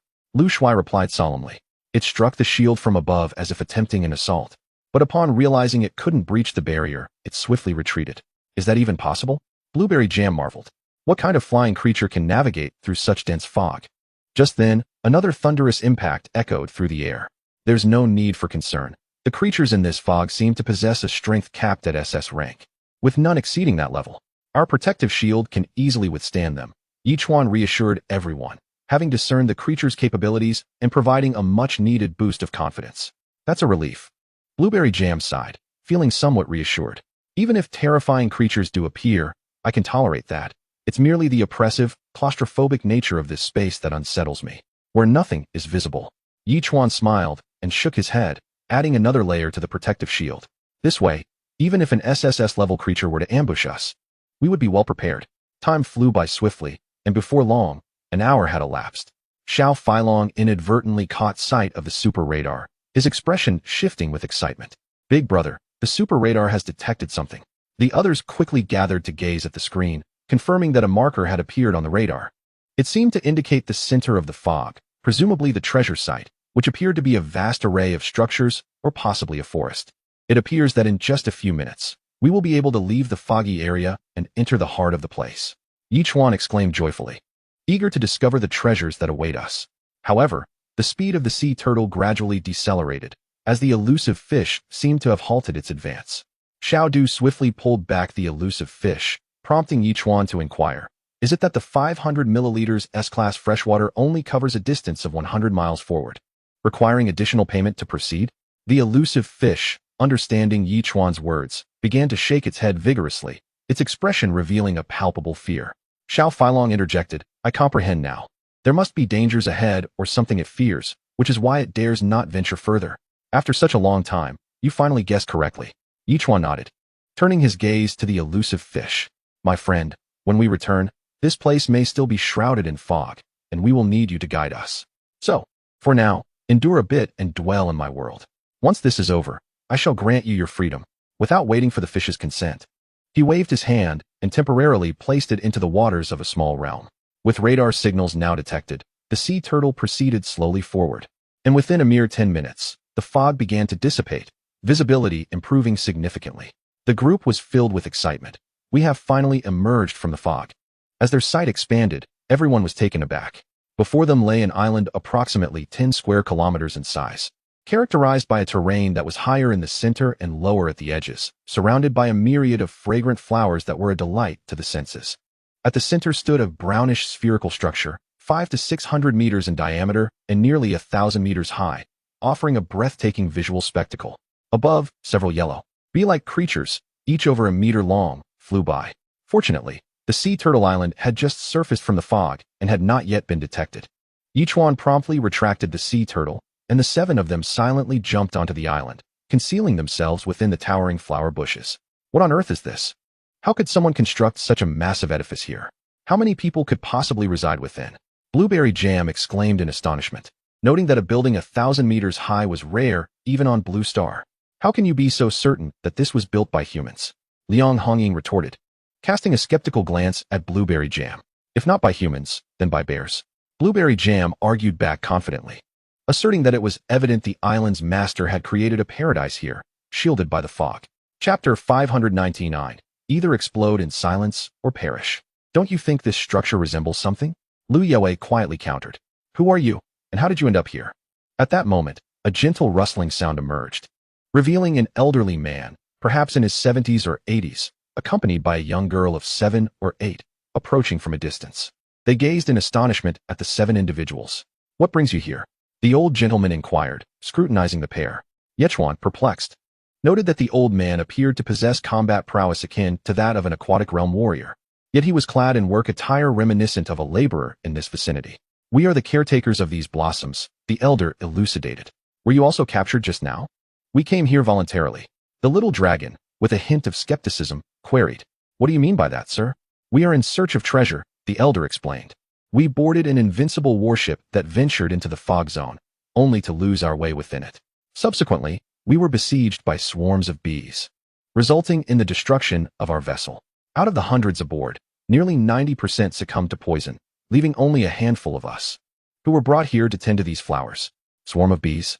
Blueberry Jam exclaimed in astonishment. Whether bees or humans, all serve the queen bee, the elder clarified. We diligently nurture these flowers, from which the worker bees collect pollen to produce honey for the queen, who in turn lays more giant bees. Should any of us harbor thoughts of escape or rebellion, we are swiftly executed and turned into fertilizer for the flowers. My heavens, is that colossal structure a beehive? Blueberry Jam finally grasped the situation, exclaiming in disbelief. Have you finally come to understand? Liang Hongying asked, somewhat irked. We entered this place in pursuit of treasure. Yichuan promptly responded. Sir, how many individuals like yourself are there here? And how many of these giant bees exist? There are approximately 100 humans on this entire island, with over 40 at the aquatic realm level, more than 10 at the mirror realm, and over 50 ordinary folks, the elder reflected before elaborating. Additionally, there are roughly 500 soldier bees, over 1,000 worker bees, and 50 in the Queen's Guard. With such formidable combat strength, how could you not escape? Lu Shui inquired, astonished. All worker bees are of S rank, soldier bees are of SS rank, and the Queen's Guard is also SS rank. The soldier bees engage in group combat.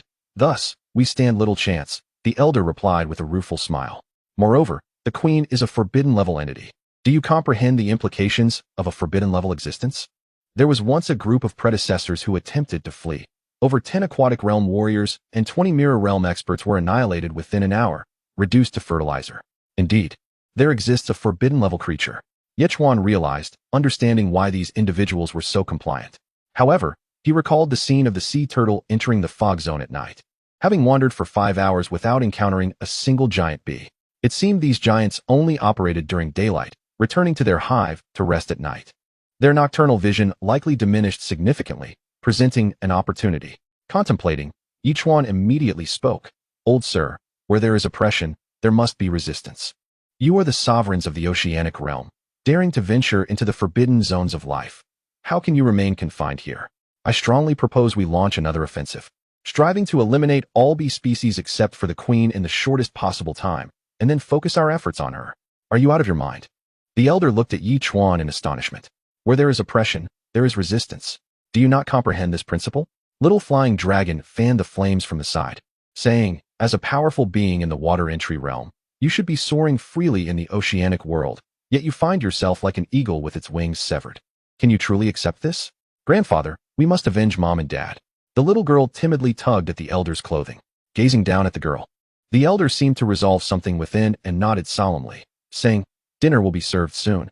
I shall gather everyone then. However, I cannot guarantee I will persuade them. That will suffice." Each one nodded earnestly.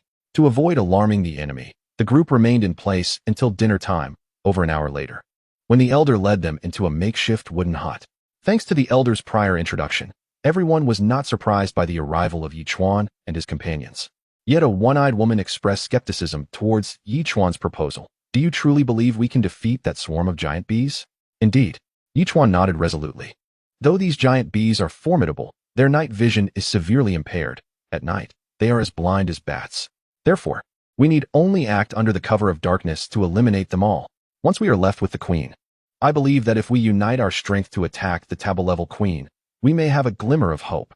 Come nightfall, all the giant bees will retreat into their hive, and the sole entrance will be sealed," the woman said pessimistically. "Do you understand what this implies? It means we must breach the entrance beforehand, but that entrance is constructed from the queen's excrement. Even missiles may fail to break through. There is no need for concern on that front. I have a method to open the entrance," Yi Chuan declared confidently. "At that time, we shall use thick smoke to drive the giant bees out, and then unleash a thunderous strike to annihilate them. Even if, at that point, we choose not to confront the queen, we can easily return through the fog to the life-prohibited zone, thus regaining our freedom." The others exchanged glances, their expressions still grave, harboring skepticism towards Yi Chuan's strategy. A middle-aged man spoke solemnly. "At night, the fog zone is fraught with peril. If we cannot navigate through the fog, we risk total annihilation. Then we shall confront the queen." Yi Chuan spread his hands. "As long as we first eliminate the other giant bees, leaving only the queen, will we not feel fear with so many of us remaining?" What this young friend says is indeed true. The old man could not help but let out a faint sigh as he rose to speak. "We were once sovereigns of the sea, yet now we find ourselves subjected to such oppression. Is this the life we all desire? If we continue down this path, who knows when they will come to slay us? Why should we not rise and retaliate? Perhaps we still have a glimmer of hope. Let us not forget that we all gathered here once for a singular purpose, the treasure within the hive." Chapter 600. Opportunities must be seized, for they may never return. Upon hearing the word treasure, all present were stirred. The reason for their congregation was the promise of riches, yet they had been captured and rendered prisoners. Now, another opportunity lay before them. If they could vanquish their captors, would not the treasure they obtained allow them to live in opulence for generations? "Are you certain of success?" The one-eyed woman fixed her gaze upon Yi Chuan, her demeanor serious.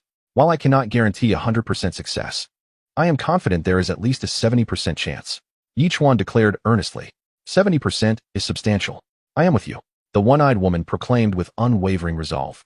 "I too shall stand by you. If we are to perish, let it be with honor," came the rallying cry. In an instant, all responded to Yi Chuan's call. This elicited a slight smile from him as he nodded and said, "Very well, let us act as though nothing is amiss.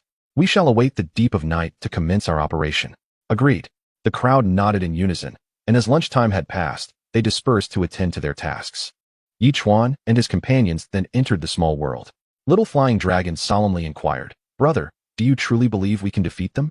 Those giant bees can be obliterated with a single super shockwave, but we must not reveal our trump card. We shall only assist them in their efforts to slay the enemy." Yi Chuan replied with a slight shrug. Anyone brave enough to venture into the life-threatening zone for treasure is likely not of good character. Apart from the old man and the little girl, the rest can remain here.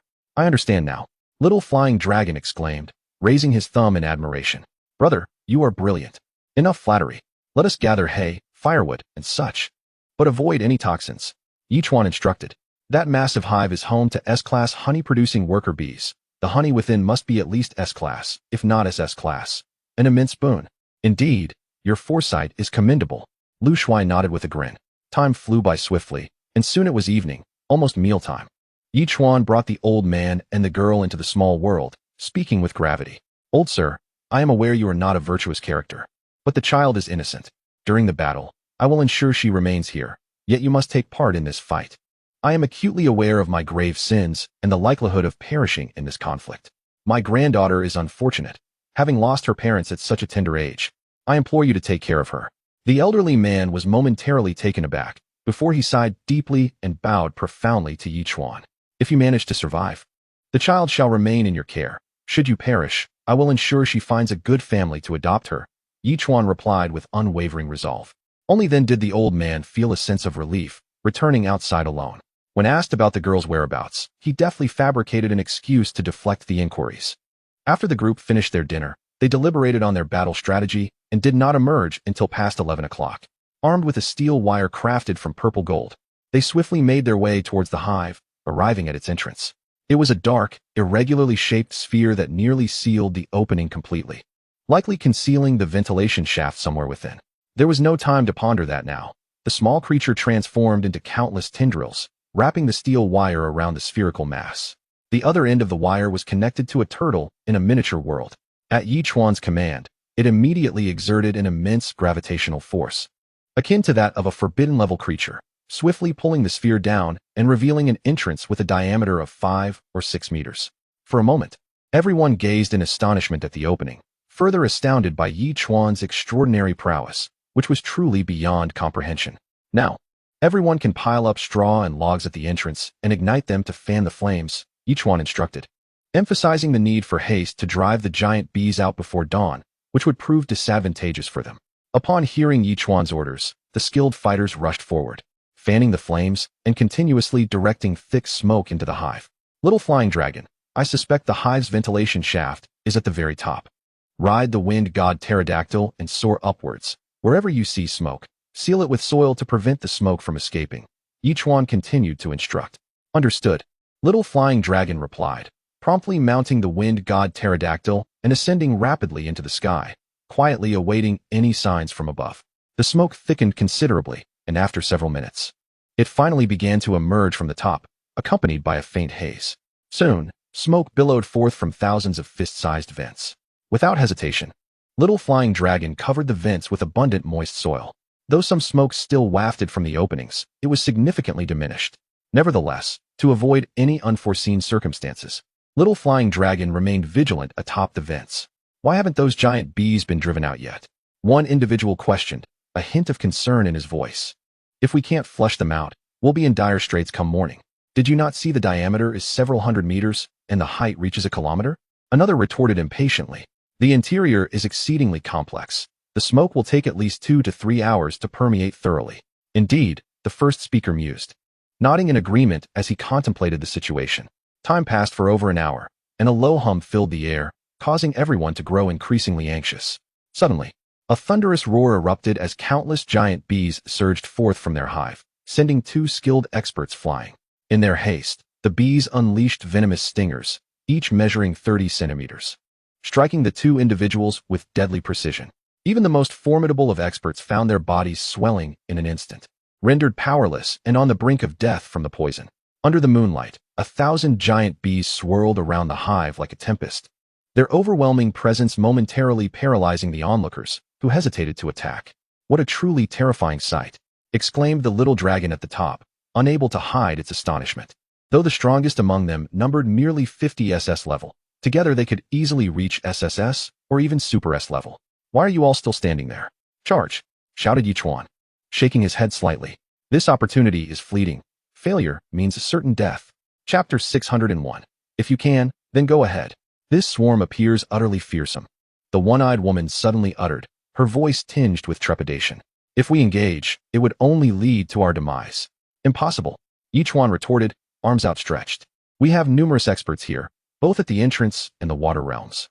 Though the swarm looks daunting, they are merely SS and S-level flying creatures. Surely we can contend with them. You make it sound so simple. If you're so brave, Then you go? A nearby middle-aged man bellowed. They rely on us to cultivate flowers and want to kill us indiscriminately. But if we act now, we might be walking into our graves. Each one was taken aback. He never anticipated that after successfully brainwashing these individuals during the day, they would now waver in their resolve. What a bunch of fools, he thought, and promptly commanded Little Poison. In an instant, Little Poison transformed into countless fine tendrils that surged toward the swarm, ensnaring several worker bees with an almost adhesive grip. The immense force propelled them towards the crowd, exploiting the worker bees' poor night vision to seize control. Over 30 soldier bees charged forward. The onlookers, unaware of the delicate tendrils, mistook the approach of the worker bees as an imminent attack.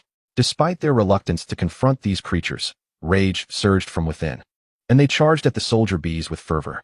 Although half of them lacked combat prowess, they were still experts of the entrance and water realms. Even under duress, their fighting spirit remained formidable enough to contend with SS-level giant bees. Moreover, with the protection of the entrance realm experts, the makeshift weapons in their hands, be it hoes or sickles, unleashed terrifying power, capable of cleaving a soldier bee in half with a single strike.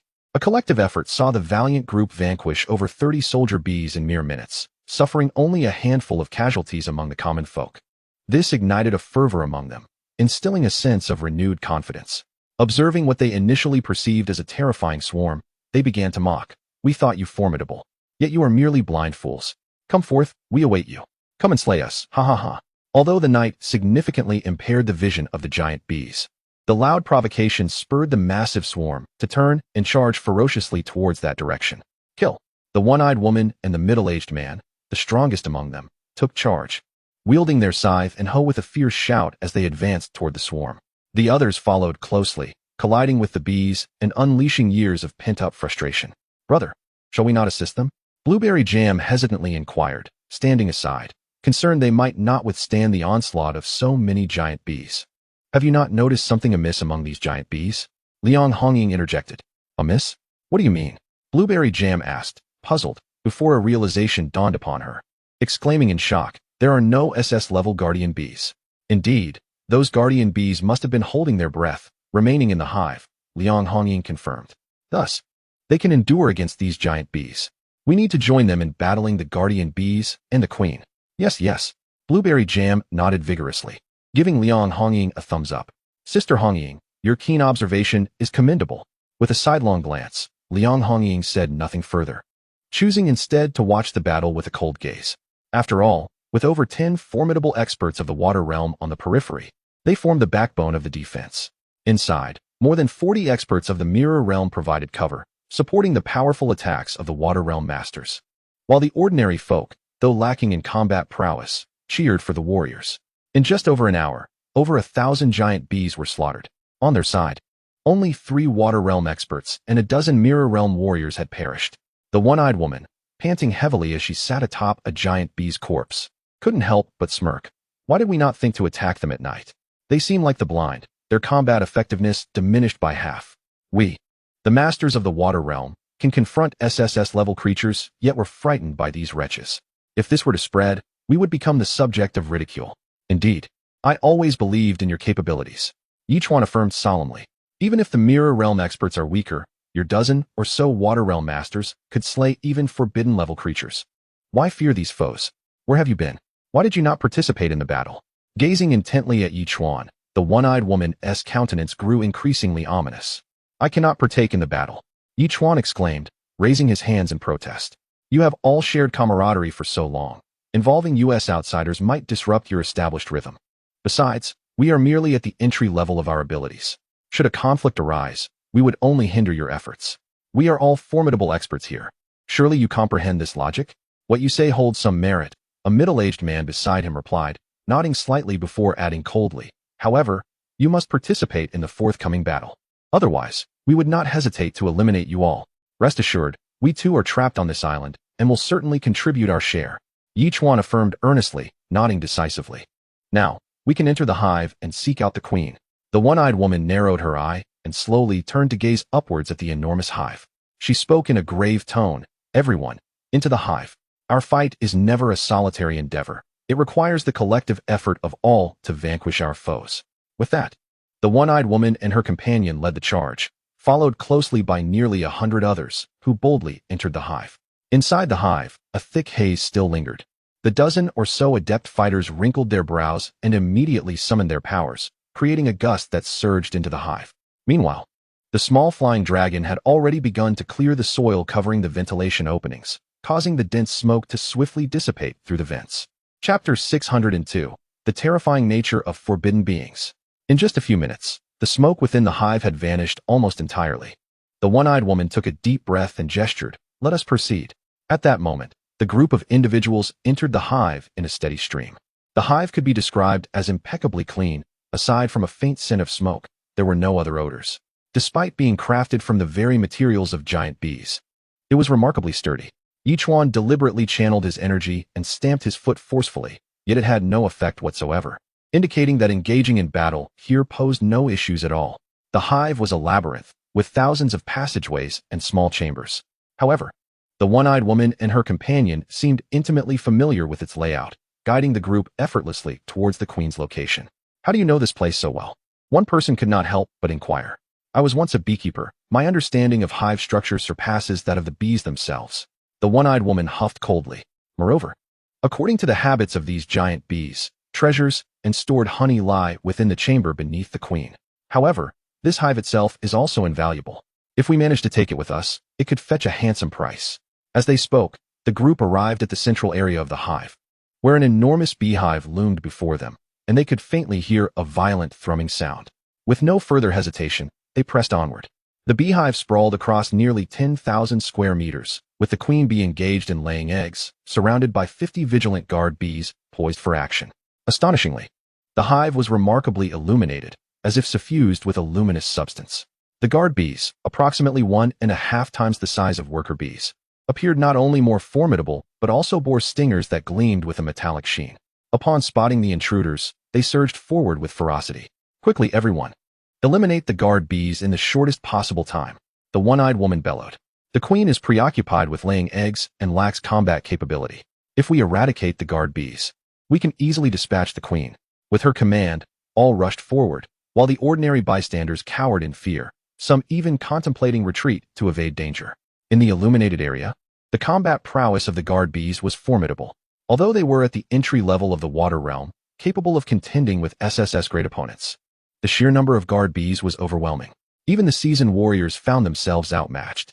Within mere minutes, several of them were struck by the venomous stingers, collapsing to the ground, their bodies swelling and complexions darkening, rendered immobile. "Curse it!" The one-eyed woman and her companions gritted their teeth in frustration. Of the dozen or so warriors, only 5 remained, and if this continued, they would surely meet a grim fate. As 2 guard bees charged towards them, the one-eyed woman clenched her jaw, seized a comrade who had succumbed to poison, and hurled the body forward. With a swift motion, she charged ahead, eliminating one of the attackers while momentarily hindering the others. This act seemed to open a new realm of possibilities for the one-eyed woman. With a resounding shout, she began to hurl her poisoned comrades into the fray, and alongside the ordinary individuals, they temporarily gained the upper hand, systematically dispatching the guard bees. "Goodness, these creatures are inhuman. They sacrificed their own allies for survival," exclaimed the little dragon, disdain evident in his tone. "Let us not forget, this is a treacherous world of deceit upon the ocean. These individuals care not for camaraderie. As long as they can save themselves, they will readily sacrifice others." Zhao Feiyu remarked solemnly. "While our group may embody harmony, they represent the stark reality of the oceanic realm. One must understand that even at the entry level, survival is fraught with challenges in the ocean realm, let alone for those at the water entry stage." Liang Honging interjected, her disdain palpable.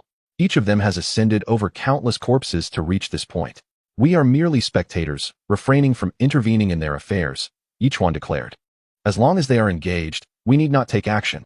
We can merely observe." As their conversation unfolded, the battle escalated to an almost feverish intensity. More than 50 ordinary individuals found themselves in dire straits. Aside from a mere handful who managed to escape, the remaining 30 were mercilessly treated as living targets. After the sacrifice of over 20 individuals at the Mirror Realm and 5 formidable experts at the Water Realm, all 50 guardian wasps lay slain, their corpses strewn across the ground. Currently, 10 individuals at the Mirror Realm and 5 at the Water Realm gazed greedily at the queen bee, who was in the midst of laying eggs. The one-eyed woman whispered, Although these eggs will hatch into mere SS-level beings, their quality in the pupal stage can indeed reach SSS level. Consuming them would unquestionably enhance our strength and prolong our lives. Really, the mere mention of this ignited excitement among the group. The immediate priority was to eliminate the queen bee. The one-eyed woman took a deep breath, suppressing her exhilaration, and declared, "The queen is still laying her eggs and is in a state of vulnerability. We must strike together and aim to bring her down in the shortest time possible." The group, unified in purpose, focused on the colossal queen bee, measuring over 10 meters in length. Although trepidation lingered, the allure of immense gain nearly blinded them to their better judgment. With a collective shout, the 15 individuals launched themselves toward the queen with fervor. Despite her inability to move, the queen unleashed her poisonous stingers with the rapidity of a machine gun, releasing dozens of barbed tails in mere seconds. The attackers, underestimating her strength in what they perceived to be her most vulnerable state, failed to anticipate her defense. The 10 experts at the Mirror Realm bore the brunt of the assault. Even a mere hit to the arm would unleash a horrifying toxin that swiftly invaded their nervous systems, rendering them devoid of combat capability and consciousness, transforming them into mere shells. The one-eyed woman furrowed her brow. Despite having only one eye, her prowess as a near-peak water realm expert allowed her to evade the onslaught. However, aside from her and one other individual, the 3 mid-level water realm experts, including the deputy leader, succumbed to the stingers, losing all awareness. Damn it! The one-eyed woman seethed, astonished that merely a fleeting encounter had led to the demise of 3 water realm experts and 10 mirror realm experts. Truly, a forbidden-level entity. Its power was utterly terrifying. Chapter 603. The Queen Bee, 1 hit, 1 kill? Casting a glance at the nearby water realm expert, the one-eyed woman turned to Yichuan and his companions, her voice heavy with concern. "You all have been standing idly by, waiting to watch the spectacle unfold." "Haven to you, not at all," Yichuan quickly defended. "We were merely taken aback by its overwhelming combat prowess. We thought forbidden-level creatures would be manageable, but who could have anticipated its strength? So many of our mirror and water realm experts have already been taken down. How can we possibly fight this battle now?" "You." The one-eyed woman glared at Yichuan, her frustration palpable, as she struggled to find the words to express her dismay. It dawned on her that they had all been manipulated by this rogue. Now, having nearly faced total annihilation, the 7 individuals remain unscathed, maintaining their formidable stance. In the event of a confrontation, even if I were at the pinnacle of the water realm, I would likely find myself outmatched. With only the queen bee left, I have no chance of victory. The one-eyed woman inhaled deeply before coldly declaring, "However, if you dare to use us as pawns, I shall ensure that even if I escape, I will first eliminate all of you." "Do you truly believe that is feasible?" Yichuan inquired with a mocking tone. "Even if you are a strong practitioner of the water realm, do you think you stand a chance against me?" The one-eyed woman snorted disdainfully, her figure flickering as she prepared to attack. Yet, with a sweeping motion of his hand, Yichuan ushered everyone into a small world, causing her to miss her target entirely. This unexpected turn left her furrowing her brow in confusion. Just then, Yichuan reappeared, once more waving his hand to capture the dozens of bee pupae that the queen had just laid into the small world. This was undoubtedly a thunderbolt from a clear sky for the queen bee. Regardless of the number of worker bees, soldier bees, or guard bees that perished, it was inconsequential. She could swiftly create more, but only if she had the pupae. After toiling for 7 days and nights to produce these pupae, she had intended to wait until she had 100 before commencing the hatching process. Now, however, these despicable humans had stolen them, an unforgivable crime. The queen bee was driven to madness. The one-eyed woman, bewildered by the queen's frenzied state, waved her hands in protest, exclaiming, "This has nothing to do with me. I didn't steal those pupae, you can't blame me." Yet, the queen bee paid her no heed, charging towards her instead. This prompted the one-eyed woman to curse under her breath, and with an enraged roar, she dashed toward the exit, deftly evading the queen's stinger attacks. Stumbling her way to the cave's mouth, the one-eyed woman's pupils constricted in hatred. The exit was once again blocked by that black mass. She finally understood the entire scheme, a plot devised by the seemingly harmless young man, aimed at ensnaring them all and claiming the treasures for himself. After all, they could vanish without a trace, and with a mere wave of their hand, they could whisk away all the bee pupae. Although their cultivation might not be exceptionally formidable, they could at least contend with a creature as formidable as the queen bee. The one-eyed woman grasped the gravity of the situation, but it was too late. As the queen surged forth, she let out a defiant scream and charged at her. skillfully dodging several of the queen's stinger strikes before bringing her blade down forcefully toward the queen's head. In that fleeting moment, the queen bee expelled a viscous substance reminiscent of honey, enveloping her with a terrifying force that propelled her several dozen meters away, crashing violently onto the dark mass. The impact was so powerful that it sent the dark mass flying out of the cave, while the one-eyed woman, ensnared in the sticky substance, struggled futilely to break free. The queen bee paid no further attention to her and surged out of the cave, darting around the island in search of Yichuan and his companions. Meanwhile, Yichuan and his group had already emerged at the cave's entrance. Upon witnessing the one-eyed woman, seemingly digested within the viscous mass, they couldn't help but shake their heads slightly. What a pity. Such formidable combat prowess, and yet she perished so easily. Brother, that creature will undoubtedly return soon. Should we ambush it here, or how shall we proceed? Little Flying Dragon inquired softly. It will come back after searching for us, so we shall lie in wait. Yichuan decisively declared, preparing to unleash a super laser wave, aiming for a swift kill. He then consulted the system, for this was a reward bestowed upon him, not the turtle. Although this attack required a medium, Yichuan had attained the water entry stage. While not as powerful as the turtle at the threshold of forbidden creatures, he was still more than capable. Yichuan intended to serve as the medium for the super laser wave, and to ensure success, he also utilized a weapon enhancement card. Listen closely, if one strike does not annihilate it, we will all engage. Yichuan instructed, when it is gravely wounded, it will be at its weakest, and we can surely defeat it. As he spoke, a buzzing sound heralded the return of the queen bee. Yichuan took a deep breath, standing quietly at the entrance. Watching her approach, the queen bee, noticing him, became frenzied, yet hesitated to strike, aware that she could sense his strength was merely at the water entry stage. As long as he had not reached the moon entry stage, he posed no threat to her. Come forth, Yichuan shouted as the queen bee surged toward him. When they were still over 20 meters apart, he decisively unleashed the super laser wave. The terrifying beam erupted, crashing down upon the queen bee. Caught off guard by the ferocity of Yichuan's attack, the queen bee was engulfed by the super laser wave and, after withstanding it for several seconds, was hurled away. The group followed suit, rushing toward the location of the queen bee, excitement bubbling within them. It's hard to believe we have so effortlessly vanquished the queen bee. We must be fortunate. Yet Liang Hongying, with a serious demeanor, remarked, I can't shake the feeling that this queen bee's demise was too simplistic. When we faced Godzilla, it took several super laser waves to drive it away without inflicting serious injury. Yet this creature fell after just one hit. Isn't that a bit too dramatic? A few words prompted several individuals to nod slightly, their gazes drifting towards the nearby queen bee as they cautiously approached her. Chapter 604. The capable little one. The massive queen bee lay motionless on the ground, devoid of any reaction. At this moment, the little dragon had arrived beside the queen, tentatively delivering a kick to her side, yet she remained unresponsive. The little dragon, perplexed, remarked, why is she so light? She feels like she weighs only a few dozen pounds. What? Upon hearing this, the expressions of the others shifted. A buzzing sound erupted, and suddenly, a colossal bee, measuring several meters in length, unleashed numerous stingers aimed directly at them. Goodness! They gasped in shock and hurriedly sought cover. That was merely the queen bee's exoskeleton. She had actually molted. Yichuan exclaimed loudly. Brother, since when do giant bees molt? The little dragon asked, bewildered. This is an oceanic realm. Do you think it operates like Blue Star? Yichuan retorted. It seems our previous strike inadvertently assisted her in shedding her skin. What a remarkable coincidence. Damn.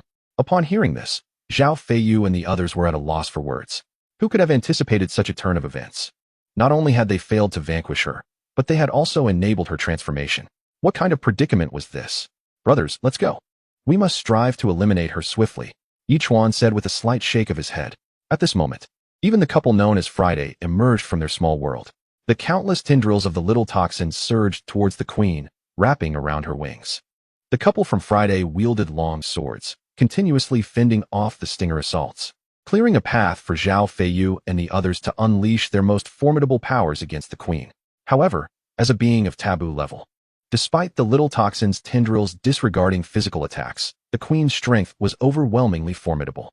In the face of such absolute power, the little toxin's abilities seemed rather inadequate. In an instant, the queen's wings quivered, shattering all the tendrils, while the couple from Saturday, despite their formidable prowess as robots, found themselves equally overwhelmed by the queen. Particularly, the two powerful legs of the queen struck them, sending them flying with scarcely any resistance. Damn! Witnessing this scene, Yi Chuan's expression darkened. Currently, the only weapon at his disposal was the super laser wave. He decided to enter stealth mode, intending to stealthily position himself near the queen to unleash the super laser wave once more. Bang! With a series of sharp sounds, these individuals found themselves utterly unqualified to engage the queen bee in battle. Those equipped with battle armor fared better.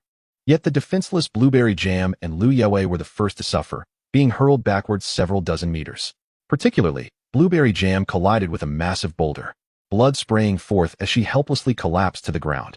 The remaining individuals were similarly sent sprawling. However, their injuries were not particularly severe, and they finally comprehended what the forbidden-level creatures represented. Reflecting on their prior escape from Godzilla's clutches, they felt an immense sense of relief. As the pinnacle of marine combatants, forbidden-level beings were extraordinarily formidable. The mere presence of this queen bee could rival the strength of 5 or 6 super S-level entities. At this moment, Yi Chuan had approached the queen bee, unleashing a super laser wave once more. The queen bee had already experienced the devastating power of the super laser wave. Although she had not noticed Yi Chuan's figure, she was acutely aware of the sensation that accompanied its imminent release. Instinctively, she moved aside, unwilling to confront the super laser wave head-on. Yet, in that fleeting moment, Yi Chuan let out a furious roar, and the forbidden gun erupted forth, extending dozens of meters in an instant to strike the queen bee with tremendous force. Despite Yi Chuan's strength being somewhat diminished, he managed to hold back the queen for at least a second, a precious moment that allowed the super laser wave to detonate, striking the queen's massive abdomen. With a resounding crash, a wound over 30 centimeters deep and more than 50 centimeters long was torn into her flesh, black liquid oozing slowly from the gash. This drove the queen into a frenzy. After all, she was the queen bee, a being of forbidden status, and had been wounded by this mere entry-level opponent. Though not a fatal blow, it was an immense humiliation for her. Meanwhile, Yi Chuan had retreated nearly 100 meters away, casting a cold smile in her direction. The forbidden gun now aimed at her head. Even the queen bee was momentarily taken aback. Was this little upstart truly intent on confronting her directly? Had he lost his mind? In that instant, the queen ceased to indulge him, unleashing a roar akin to a battle cry as she swiftly propelled herself toward Yi Chuan, her stinger relentlessly targeting him, intent on sending him to his demise. Come on, Yi Chuan bellowed, activating his levitation and accelerating with lightning speed toward the queen bee. In the next moment, he employed absolute gravity, positioning himself directly before her. The forbidden gun, imbued with destructive force, stabbed toward her waist, while 2 stingers struck against Yi Chuan's thigh, yet they did not halt his advance. This only fueled the queen's fury further. With a powerful thrust of her legs, she seized the gun's shaft, yet the forbidden gun continued its relentless assault, disregarding the queen's formidable strength. If the queen could articulate her thoughts, she would undoubtedly exclaim in disbelief, "How is this possible? After all, how could an entry-level opponent surpass her might?" It seemed as if he had already ascended to the realm of the moon. However, Yi Chuan was ultimately confronting a being of taboo-level strength. Even when employing absolute gravity, the spear only advanced a mere 30 centimeters before coming to a halt, ultimately failing to pierce the bee queen. Nevertheless, the bee queen sensed a profound discomfort, as if something had been injected into her body. It was then that she noticed a green substance at her waist, likely a result of Yi Chuan diverting her attention during their confrontation before striking her. The discomfort intensified, igniting a furious rage within the bee queen. With a powerful thrust of her formidable legs, she propelled Yi Chuan several dozen meters away, where Xiao Feilong and Zhao Feiyu rushed to catch him. Observing the 2 barbed stingers embedded in Yi Chuan's thigh, Xiao Feilong expressed deep concern. "Elder brother, you've been poisoned." "It's all right, it is poisoned as well," Yi Chuan replied with a chuckle. Chapter 605. Even in such a state, it still does not perish. "Elder brother, forget about whether it is poisoned or not. You have been struck by 2 stingers and are on the verge of succumbing to its venom," Xiao Feilong exclaimed in a near shout.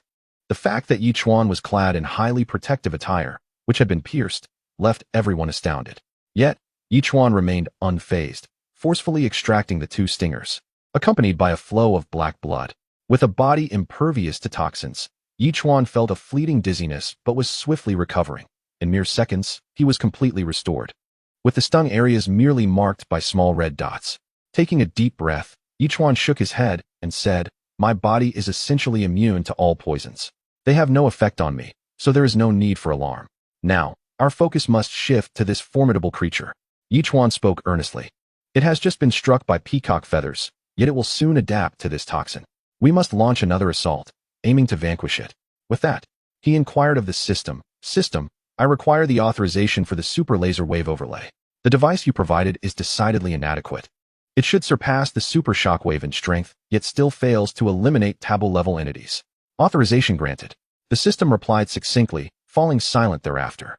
Yichuan shook his head slightly, and, with a grave expression, asked, "Is everyone prepared? We need to charge. Let us go." The group responded almost in unison, swiftly resuming their charge toward the bee queen. Although the peacock feathers were indeed lethal, the toxin had diminished considerably over time, and the bee queen had fully recovered. As she beheld the approaching assailants once more, her fury surged. She flapped her wings, intent on delivering another punishing blow to these humans. In her eyes, humans were mere slaves, fit only for cultivating flowers. Yet now these audacious beings dared to resist. Therefore, all must perish. With a powerful flap of its wings, the queen bee launched an aggressive assault, her stinger piercing forth once more, aimed indiscriminately at all present. The sheer force of the stinger was overwhelming. Many could scarcely evade its strike. Although they could use their weapons to deflect the attack, the immense power still sent them reeling, causing their hands to tremble painfully. Only the couple, undeterred by the onslaught of the stinger, charged forward, granting Yichuan a precious moment to prepare. In those fleeting seconds, Yichuan readied the super laser wave, utilizing his remaining 5 seconds of invisibility to approach the queen bee. Revealing himself, he was met with the queen's furious gaze. She unleashed a thick, viscous substance aimed directly at him, but at that very instant, the super laser wave was unleashed. Boom! The double-layered super shockwave struck the queen bee squarely in the chest, propelling her backward while Yichuan was also thrust away by the force, narrowly avoiding her vile spray. "Incredible!" Yichuan exclaimed as he sat on the ground, exhaling deeply. "That hit her right in the chest. Let us see if she survives this. Are you all right?" His companions approached, concern etched on their faces. "Do not worry. I am unscathed," Yichuan replied, slowly rising and casting a cold glance ahead. "This time, I struck her directly in the chest. Even if she is tough-skinned, she likely cannot withstand the impact of the double-layered super laser wave." As he spoke, his companions gathered closer. Under the moonlight, a gaping hole, nearly a meter in diameter, marred the queen bee's chest, a sight both shocking and awe-inspiring. This forbidden-grade creature. Have we truly vanquished it? Xiao Feilong sighed in relief, laughing heartily. "At last, we have defeated her." "Wait," Yichuan called sharply, halting Xiao Feilong's advance. The system notification had yet to sound, indicating that the queen bee was not yet defeated. She might even be feigning death to lure them closer. Contemplating this, Yichuan snorted coldly, and with a sweeping gesture, a ground-to-ground missile launcher appeared before them. Xiao Feilong and Lu Shuai eagerly stepped forward to operate it, pressing the launch button. This time, the warheads did not separate. Instead, 18 missiles struck the queen bee with tremendous force. A cacophony of explosive sounds erupted, waves of shock radiating outward, even causing the distant hive to tremble.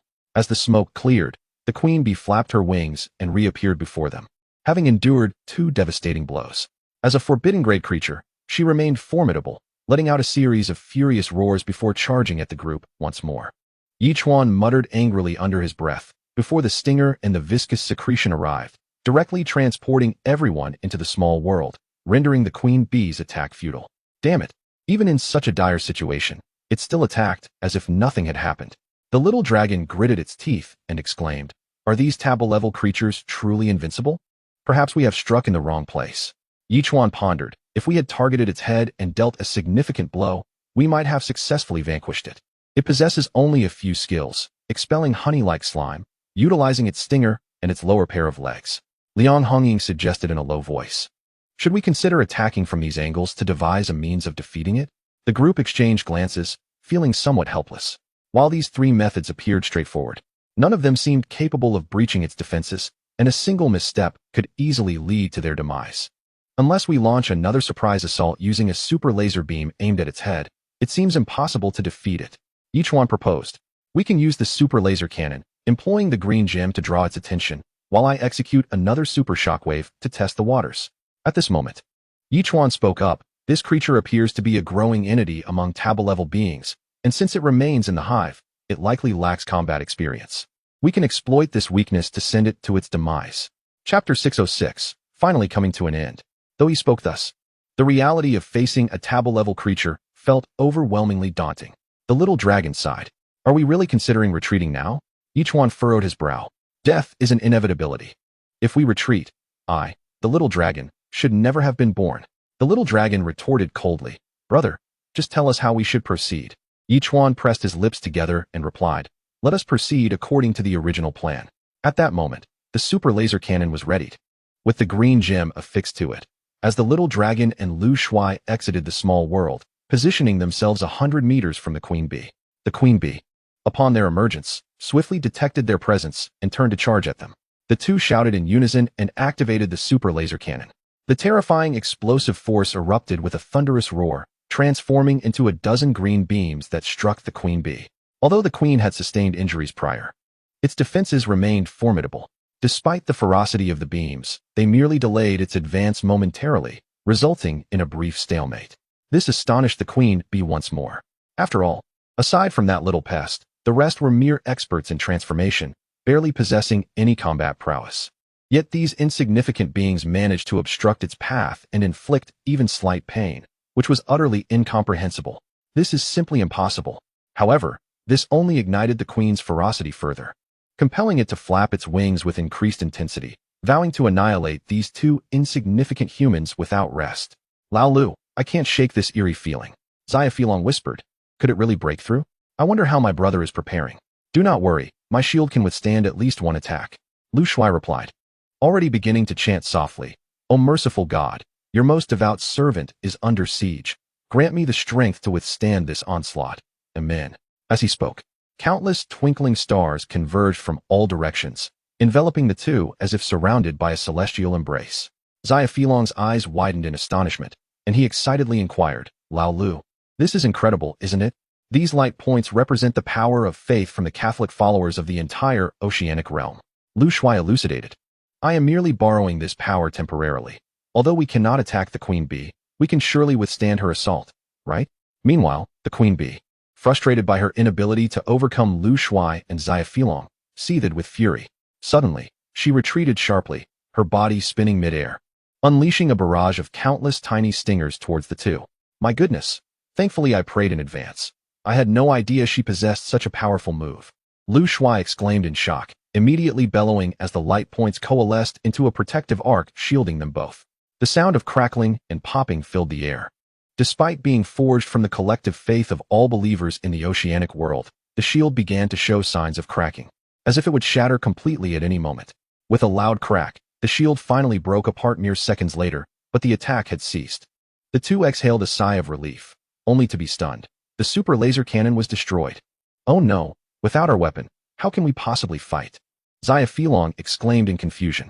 The queen bee had also noticed this development, and seizing the opportunity, she resolved to deal with these two nuisances before seeking out the others, wherever they may be. Understanding her combat strategy, the queen bee charged towards Xia Filong and Lu Shuai with lightning speed. Brother! In that moment, as he watched the stinger hurtling towards them, Lu Shuai couldn't help but shout. In the next second, Yichuan appeared less than 5 meters away from the queen bee. And with the super shockwave ready to unleash, it erupted forth instantaneously, the entire sequence taking less than a second. The queen bee, caught off guard, collided head-on with the super shockwave. With a thud, her head was blasted off, yet her body continued to surge forward, crashing into Xia Filong with its lengthy form, pinning him beneath her weight. Her head landed squarely on the gaping wound in her chest, and she screamed in desperation, Help! Oh no, help! Yichuan shook his head slightly and moved to drag the queen bee aside. It's merely a lifeless corpse. You could have simply kicked it aside. Was it necessary to shout for help? He remarked. I didn't want to either, but the oppressive aura of this taboo-level creature is overwhelming. My legs feel as though they might buckle. The little dragon awkwardly replied. What a lack of resolve. Yichuan rolled his eyes and released the group from confinement. Saturday stepped directly in front of the queen bee and removed its stinger, which was approximately 1 meter in length and 3 centimeters in diameter. This stinger resembles a formidable weapon, Yichuan observed. This is the stinger of a taboo-level creature, weighing 18 pounds. It is not only indestructible, but also possesses a lethal toxin. Even other taboo-level beings would be incapacitated by a single strike. Saturday elucidated. You may consider it a weapon. I assure you, it is truly one of a kind. I want it. I want it. Blueberry Jam exclaimed joyfully, raising her small hand. Without hesitation, Saturday tossed it to her. It has not been an easy task. We have finally vanquished this taboo-level creature. The little dragon boldly approached the corpse and delivered a forceful kick. I can feel the pain coursing through my entire body. Well, at least it has come to an end, and the endeavor was certainly worthwhile, Yechwan said with a smile. However, it's merely a bee. We cannot consume its flesh. Otherwise, the meat of a table-level creature would surely be extraordinary. But we still have bee pupae, which possess nutritional value comparable to that of an SSS-level creature. The little dragon replied cheerfully. I estimate that one bee pupa would be sufficient to satiate all 7 of us. All right. We'll enjoy honey in the morning and indulge in bee pupae at noon. Yechwan snapped his fingers. But for now, we must first extract the honey and treasure. Indeed, that is our primary objective. Blueberry Jam nodded eagerly. The group promptly made their way towards the beehive, at which point the system finally spoke. Congratulations, host. For your first successful kill of a table-level aerial creature, you have been awarded a lucky gift pack. Would you like to open it? Chapter 607, Honey and Treasure, both rare treasures. Yechwan's expression shifted as he suddenly remembered an unused double amplification. He immediately activated it and then declared, Open. Activation successful. Congratulations, host, for receiving 400 kilograms of fertile black soil, 20 units of exclusive nutrient solution for special tree species, 10 units of nutrient solution for tentacle monsters, 1 inner elixir from a table-level marine creature, 5 experience packs, 5 resource packs, 5 time-limited super defenses, 5 time-limited barriers, 5 super shockwaves, 5 super laser waves, and 1 miraculous pill. The system's voice followed. Under the effects of double amplification, everything was doubled. Upon hearing this, Yechwan was nearly overwhelmed with excitement. Indeed, all of this was worth it. Vanquishing a queen bee has yielded such an abundance of rewards, more than what I would have received from dealing with 2 super S-level creatures. What a delight! Especially the exclusive nutrient solution for the tentacle monsters, which he currently finds himself in dire need of. After all, Little Poison sustained unimaginable injuries while attempting to hold off the queen bee. Although not severe enough to induce slumber, it has nonetheless lost its combat capabilities and requires a generous application of the tentacle monster's specialized nutrient solution to regain its vigor. Furthermore, the wondrous little pills that had long been absent have now made a reappearance, and rather fortuitously, there are 2 of them. However, they must wait until they leave this place to consume them. As they pondered, the 7 had already entered the hive, arriving at the location where the queen bee had previously resided. Lu Yiwei nodded, stating that the one-eyed woman's words were quite accurate. Whether it be honey or the treasures of gold, silver, and jewels, these were undoubtedly of utmost importance to the queen bee, and thus, they would be stored in the vicinity closest to her, where she could readily observe them. This likely meant the 2 honeycombs directly below. Upon hearing this, the little dragon immediately drew his sword and struck downward with a fierce blow, yet it caused no damage whatsoever, prompting a change in his expression. Brother, this thing is incredibly hard, he exclaimed. Let us not forget, this is a construct forged by a host of SS, and forbidden-level creatures. Yechwan nodded, affirming that since it was designed for the queen bee's convenience, there must be a mechanism for her to access it at any time. Our task now is to locate this mechanism. Thus, the group began to search diligently. In the area where the queen bee laid her eggs, Lu Yiwei noticed something unusual. Although it appeared perfectly sealed, she discerned a remarkably fine seam that took on a hexagonal shape. This revelation stirred her, and after calling to the others, she began to search for the mechanism's location. Recalling the posture of the queen bee in this spot, she scrutinized several places and ultimately struck one area with her fist, yet it elicited no response. Lu Yiwei couldn't help but look up toward Yechwan for assistance. Yechwan produced a golden staff and summoned his utmost strength, striking the area with great force. Indeed, with a resounding crack, a hexagonal hollow measuring 3 meters in width and length revealed itself, emitting a faint glow even in the night, prompting the group to eagerly leap down. What lay before them was an expansive structure of over 1,000 square meters and more than 20 meters in height, filled to the brim with treasures, evoking a wave of excitement that was indescribable beyond sheer exhilaration. Brother, did you see this mark here? Lu Yiwei continued. This must be a trace left by the queen bee's frequent descents, and it leads directly to this corner. As she spoke, Lu Yiwei approached that specific spot. This means the honey must be located in the compartment directly below, Yechwan conjectured, praising the meticulous arrangements of such a forbidden-level creature. Even if the queen bee desired honey, she would not need to disturb these treasures. It appears that there are additional entrances to the chamber of honey, intended for the consumption of other giant bees. Without further ado, let us embark on our quest. The little dragon chuckled, expressing a desire to indulge in the sweet nectar and revel in the queen bee's bounty. Lu Yuwei could not suppress her laughter and promptly began her search. Soon, she uncovered a clue. It was once again Yichuan who opened the lid, revealing a vast chamber brimming with golden honey exuding an enchanting fragrance, nearly rivaling the treasures stored within. My word, there is an incredible amount of honey here. This must be at least several hundred liters. The little dragon exclaimed in astonishment. What a jest! This beehive is not smaller than the treasure chamber. It must contain dozens of tons. Liang Honging retorted, exasperated. Do you even know how to count? That equates to tens of thousands of liters. The little dragon gazed at the honey in disbelief. Brother, we are about to strike it rich. Indeed, Yichuan replied with a slight shrug, and with a sweeping motion of his hand, he transferred all the honey into a compartment of the system's storage, leaving not a single drop behind. After all, this was a rare delicacy, and only by placing it in the vacuum environment of the system could the quality of the honey be preserved to its utmost. Next, Yichuan meticulously distributed what amounted to nearly a tablespoon of honey to each person. Let us savor this delicacy, but be mindful, consuming too much can be quite overwhelming. The little dragon paid little heed to the warning, opening his mouth wide and devouring the honey. He chewed enthusiastically for 2 to 3 minutes before swallowing, excitement evident in his voice. This is wildflower honey, and it astonishingly recreates the essence of various floral fragrances in my mouth. Within just a few minutes, I experienced dozens of flavors. Moreover, once it settled in his stomach, a warm sensation enveloped his entire being, as if all fatigue from their recent battle had dissipated. Brother, we have truly struck gold this time. Lu Yuwei nodded in agreement. Even if we were to dilute this honey 100-fold, a single pound could fetch hundreds of thousands, and it would be in high demand. This is not for sale. It is for our consumption alone. Yichuan replied with a smile, shaking his head. As we journeyed, we have already amassed trillions in wealth. Merely unearthing a few treasures yields tens of trillions, which is just a number to us. However, such a splendid product, I believe we should enjoy it exclusively. I am still caught in a merchant's mindset. Lu Yuwei admitted, scratching her head in embarrassment. It seems I was rather superficial. Let us not dwell on that. Brother, we should swiftly gather the treasures. The little dragon, growing impatient, urged. Chapter 608.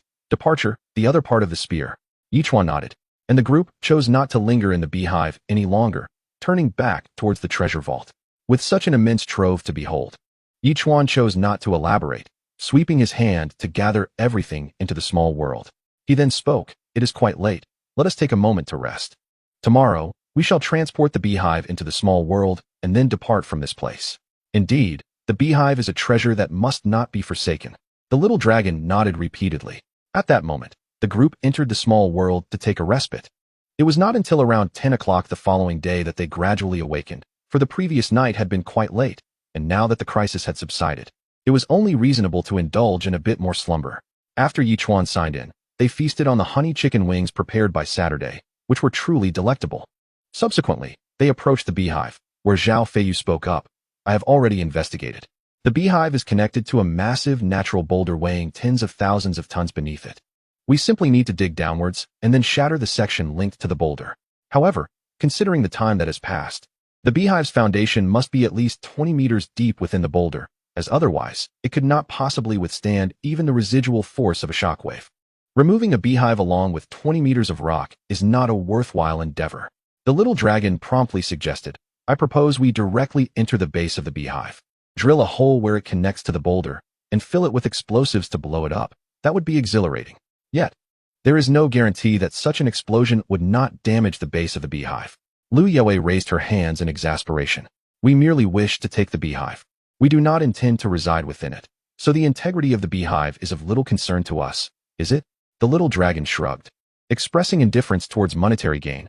Are you suggesting we sell it? After all, it is a perfect piece of art, and outright destruction seems rather unwise. Yichuan pondered for a moment before suggesting, let us continue to dig downwards, uprooting the boulder entirely.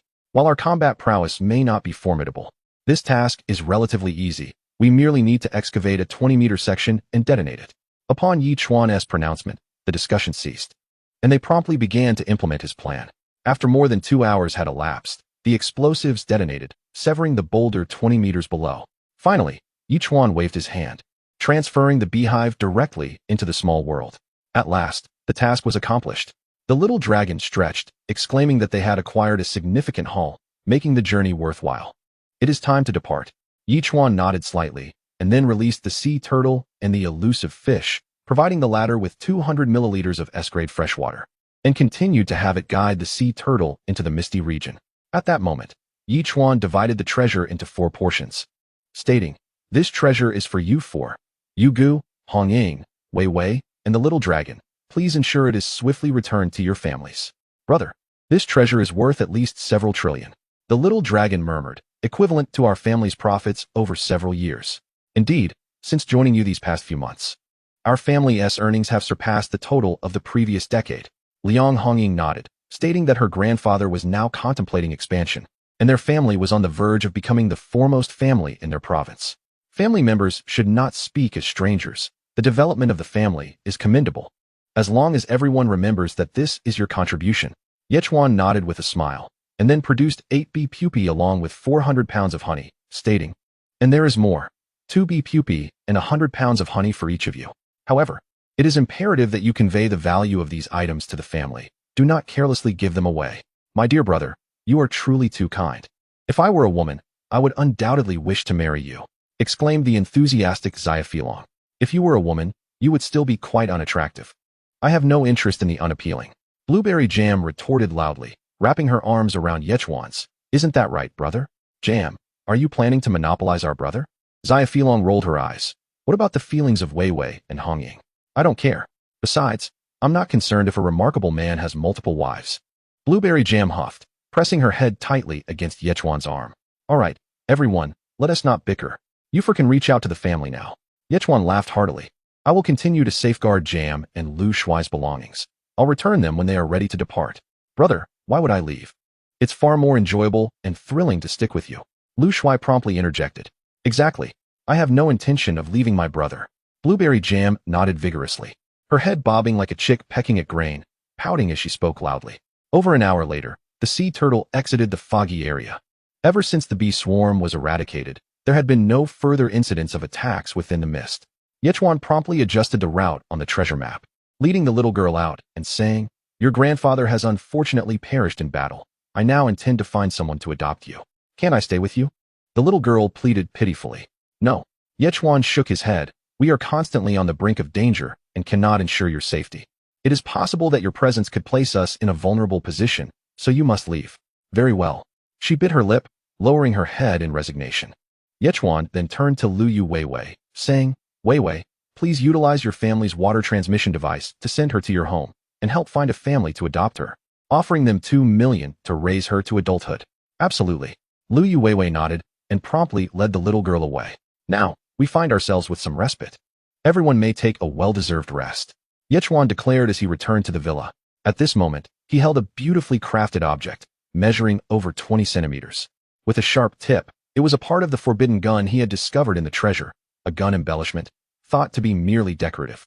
Yichuan retrieved the forbidden gun and affixed the embellishment to its end. As he tightened it, a resonant dragon's roar emanated from the weapon, and the entire lance erupted in a golden radiance, resembling a golden dragon gliding upon it. Furthermore, a dragon motif appeared along the shaft, evoking a vivid and lifelike impression. Chapter 609. Everyone's little goals once. When Yichuan had just crafted the forbidden gun, he sensed the vast power it contained. Now, that power appeared to have been completely unleashed.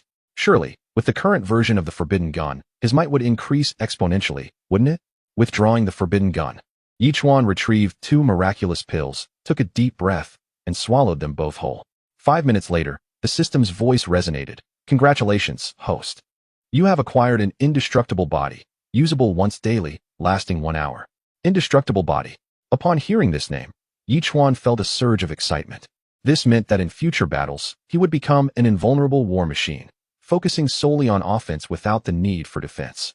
What a remarkably practical ability. Yichuan was grateful that he had consumed both pills simultaneously. Otherwise, the duration might have been limited to just half an hour.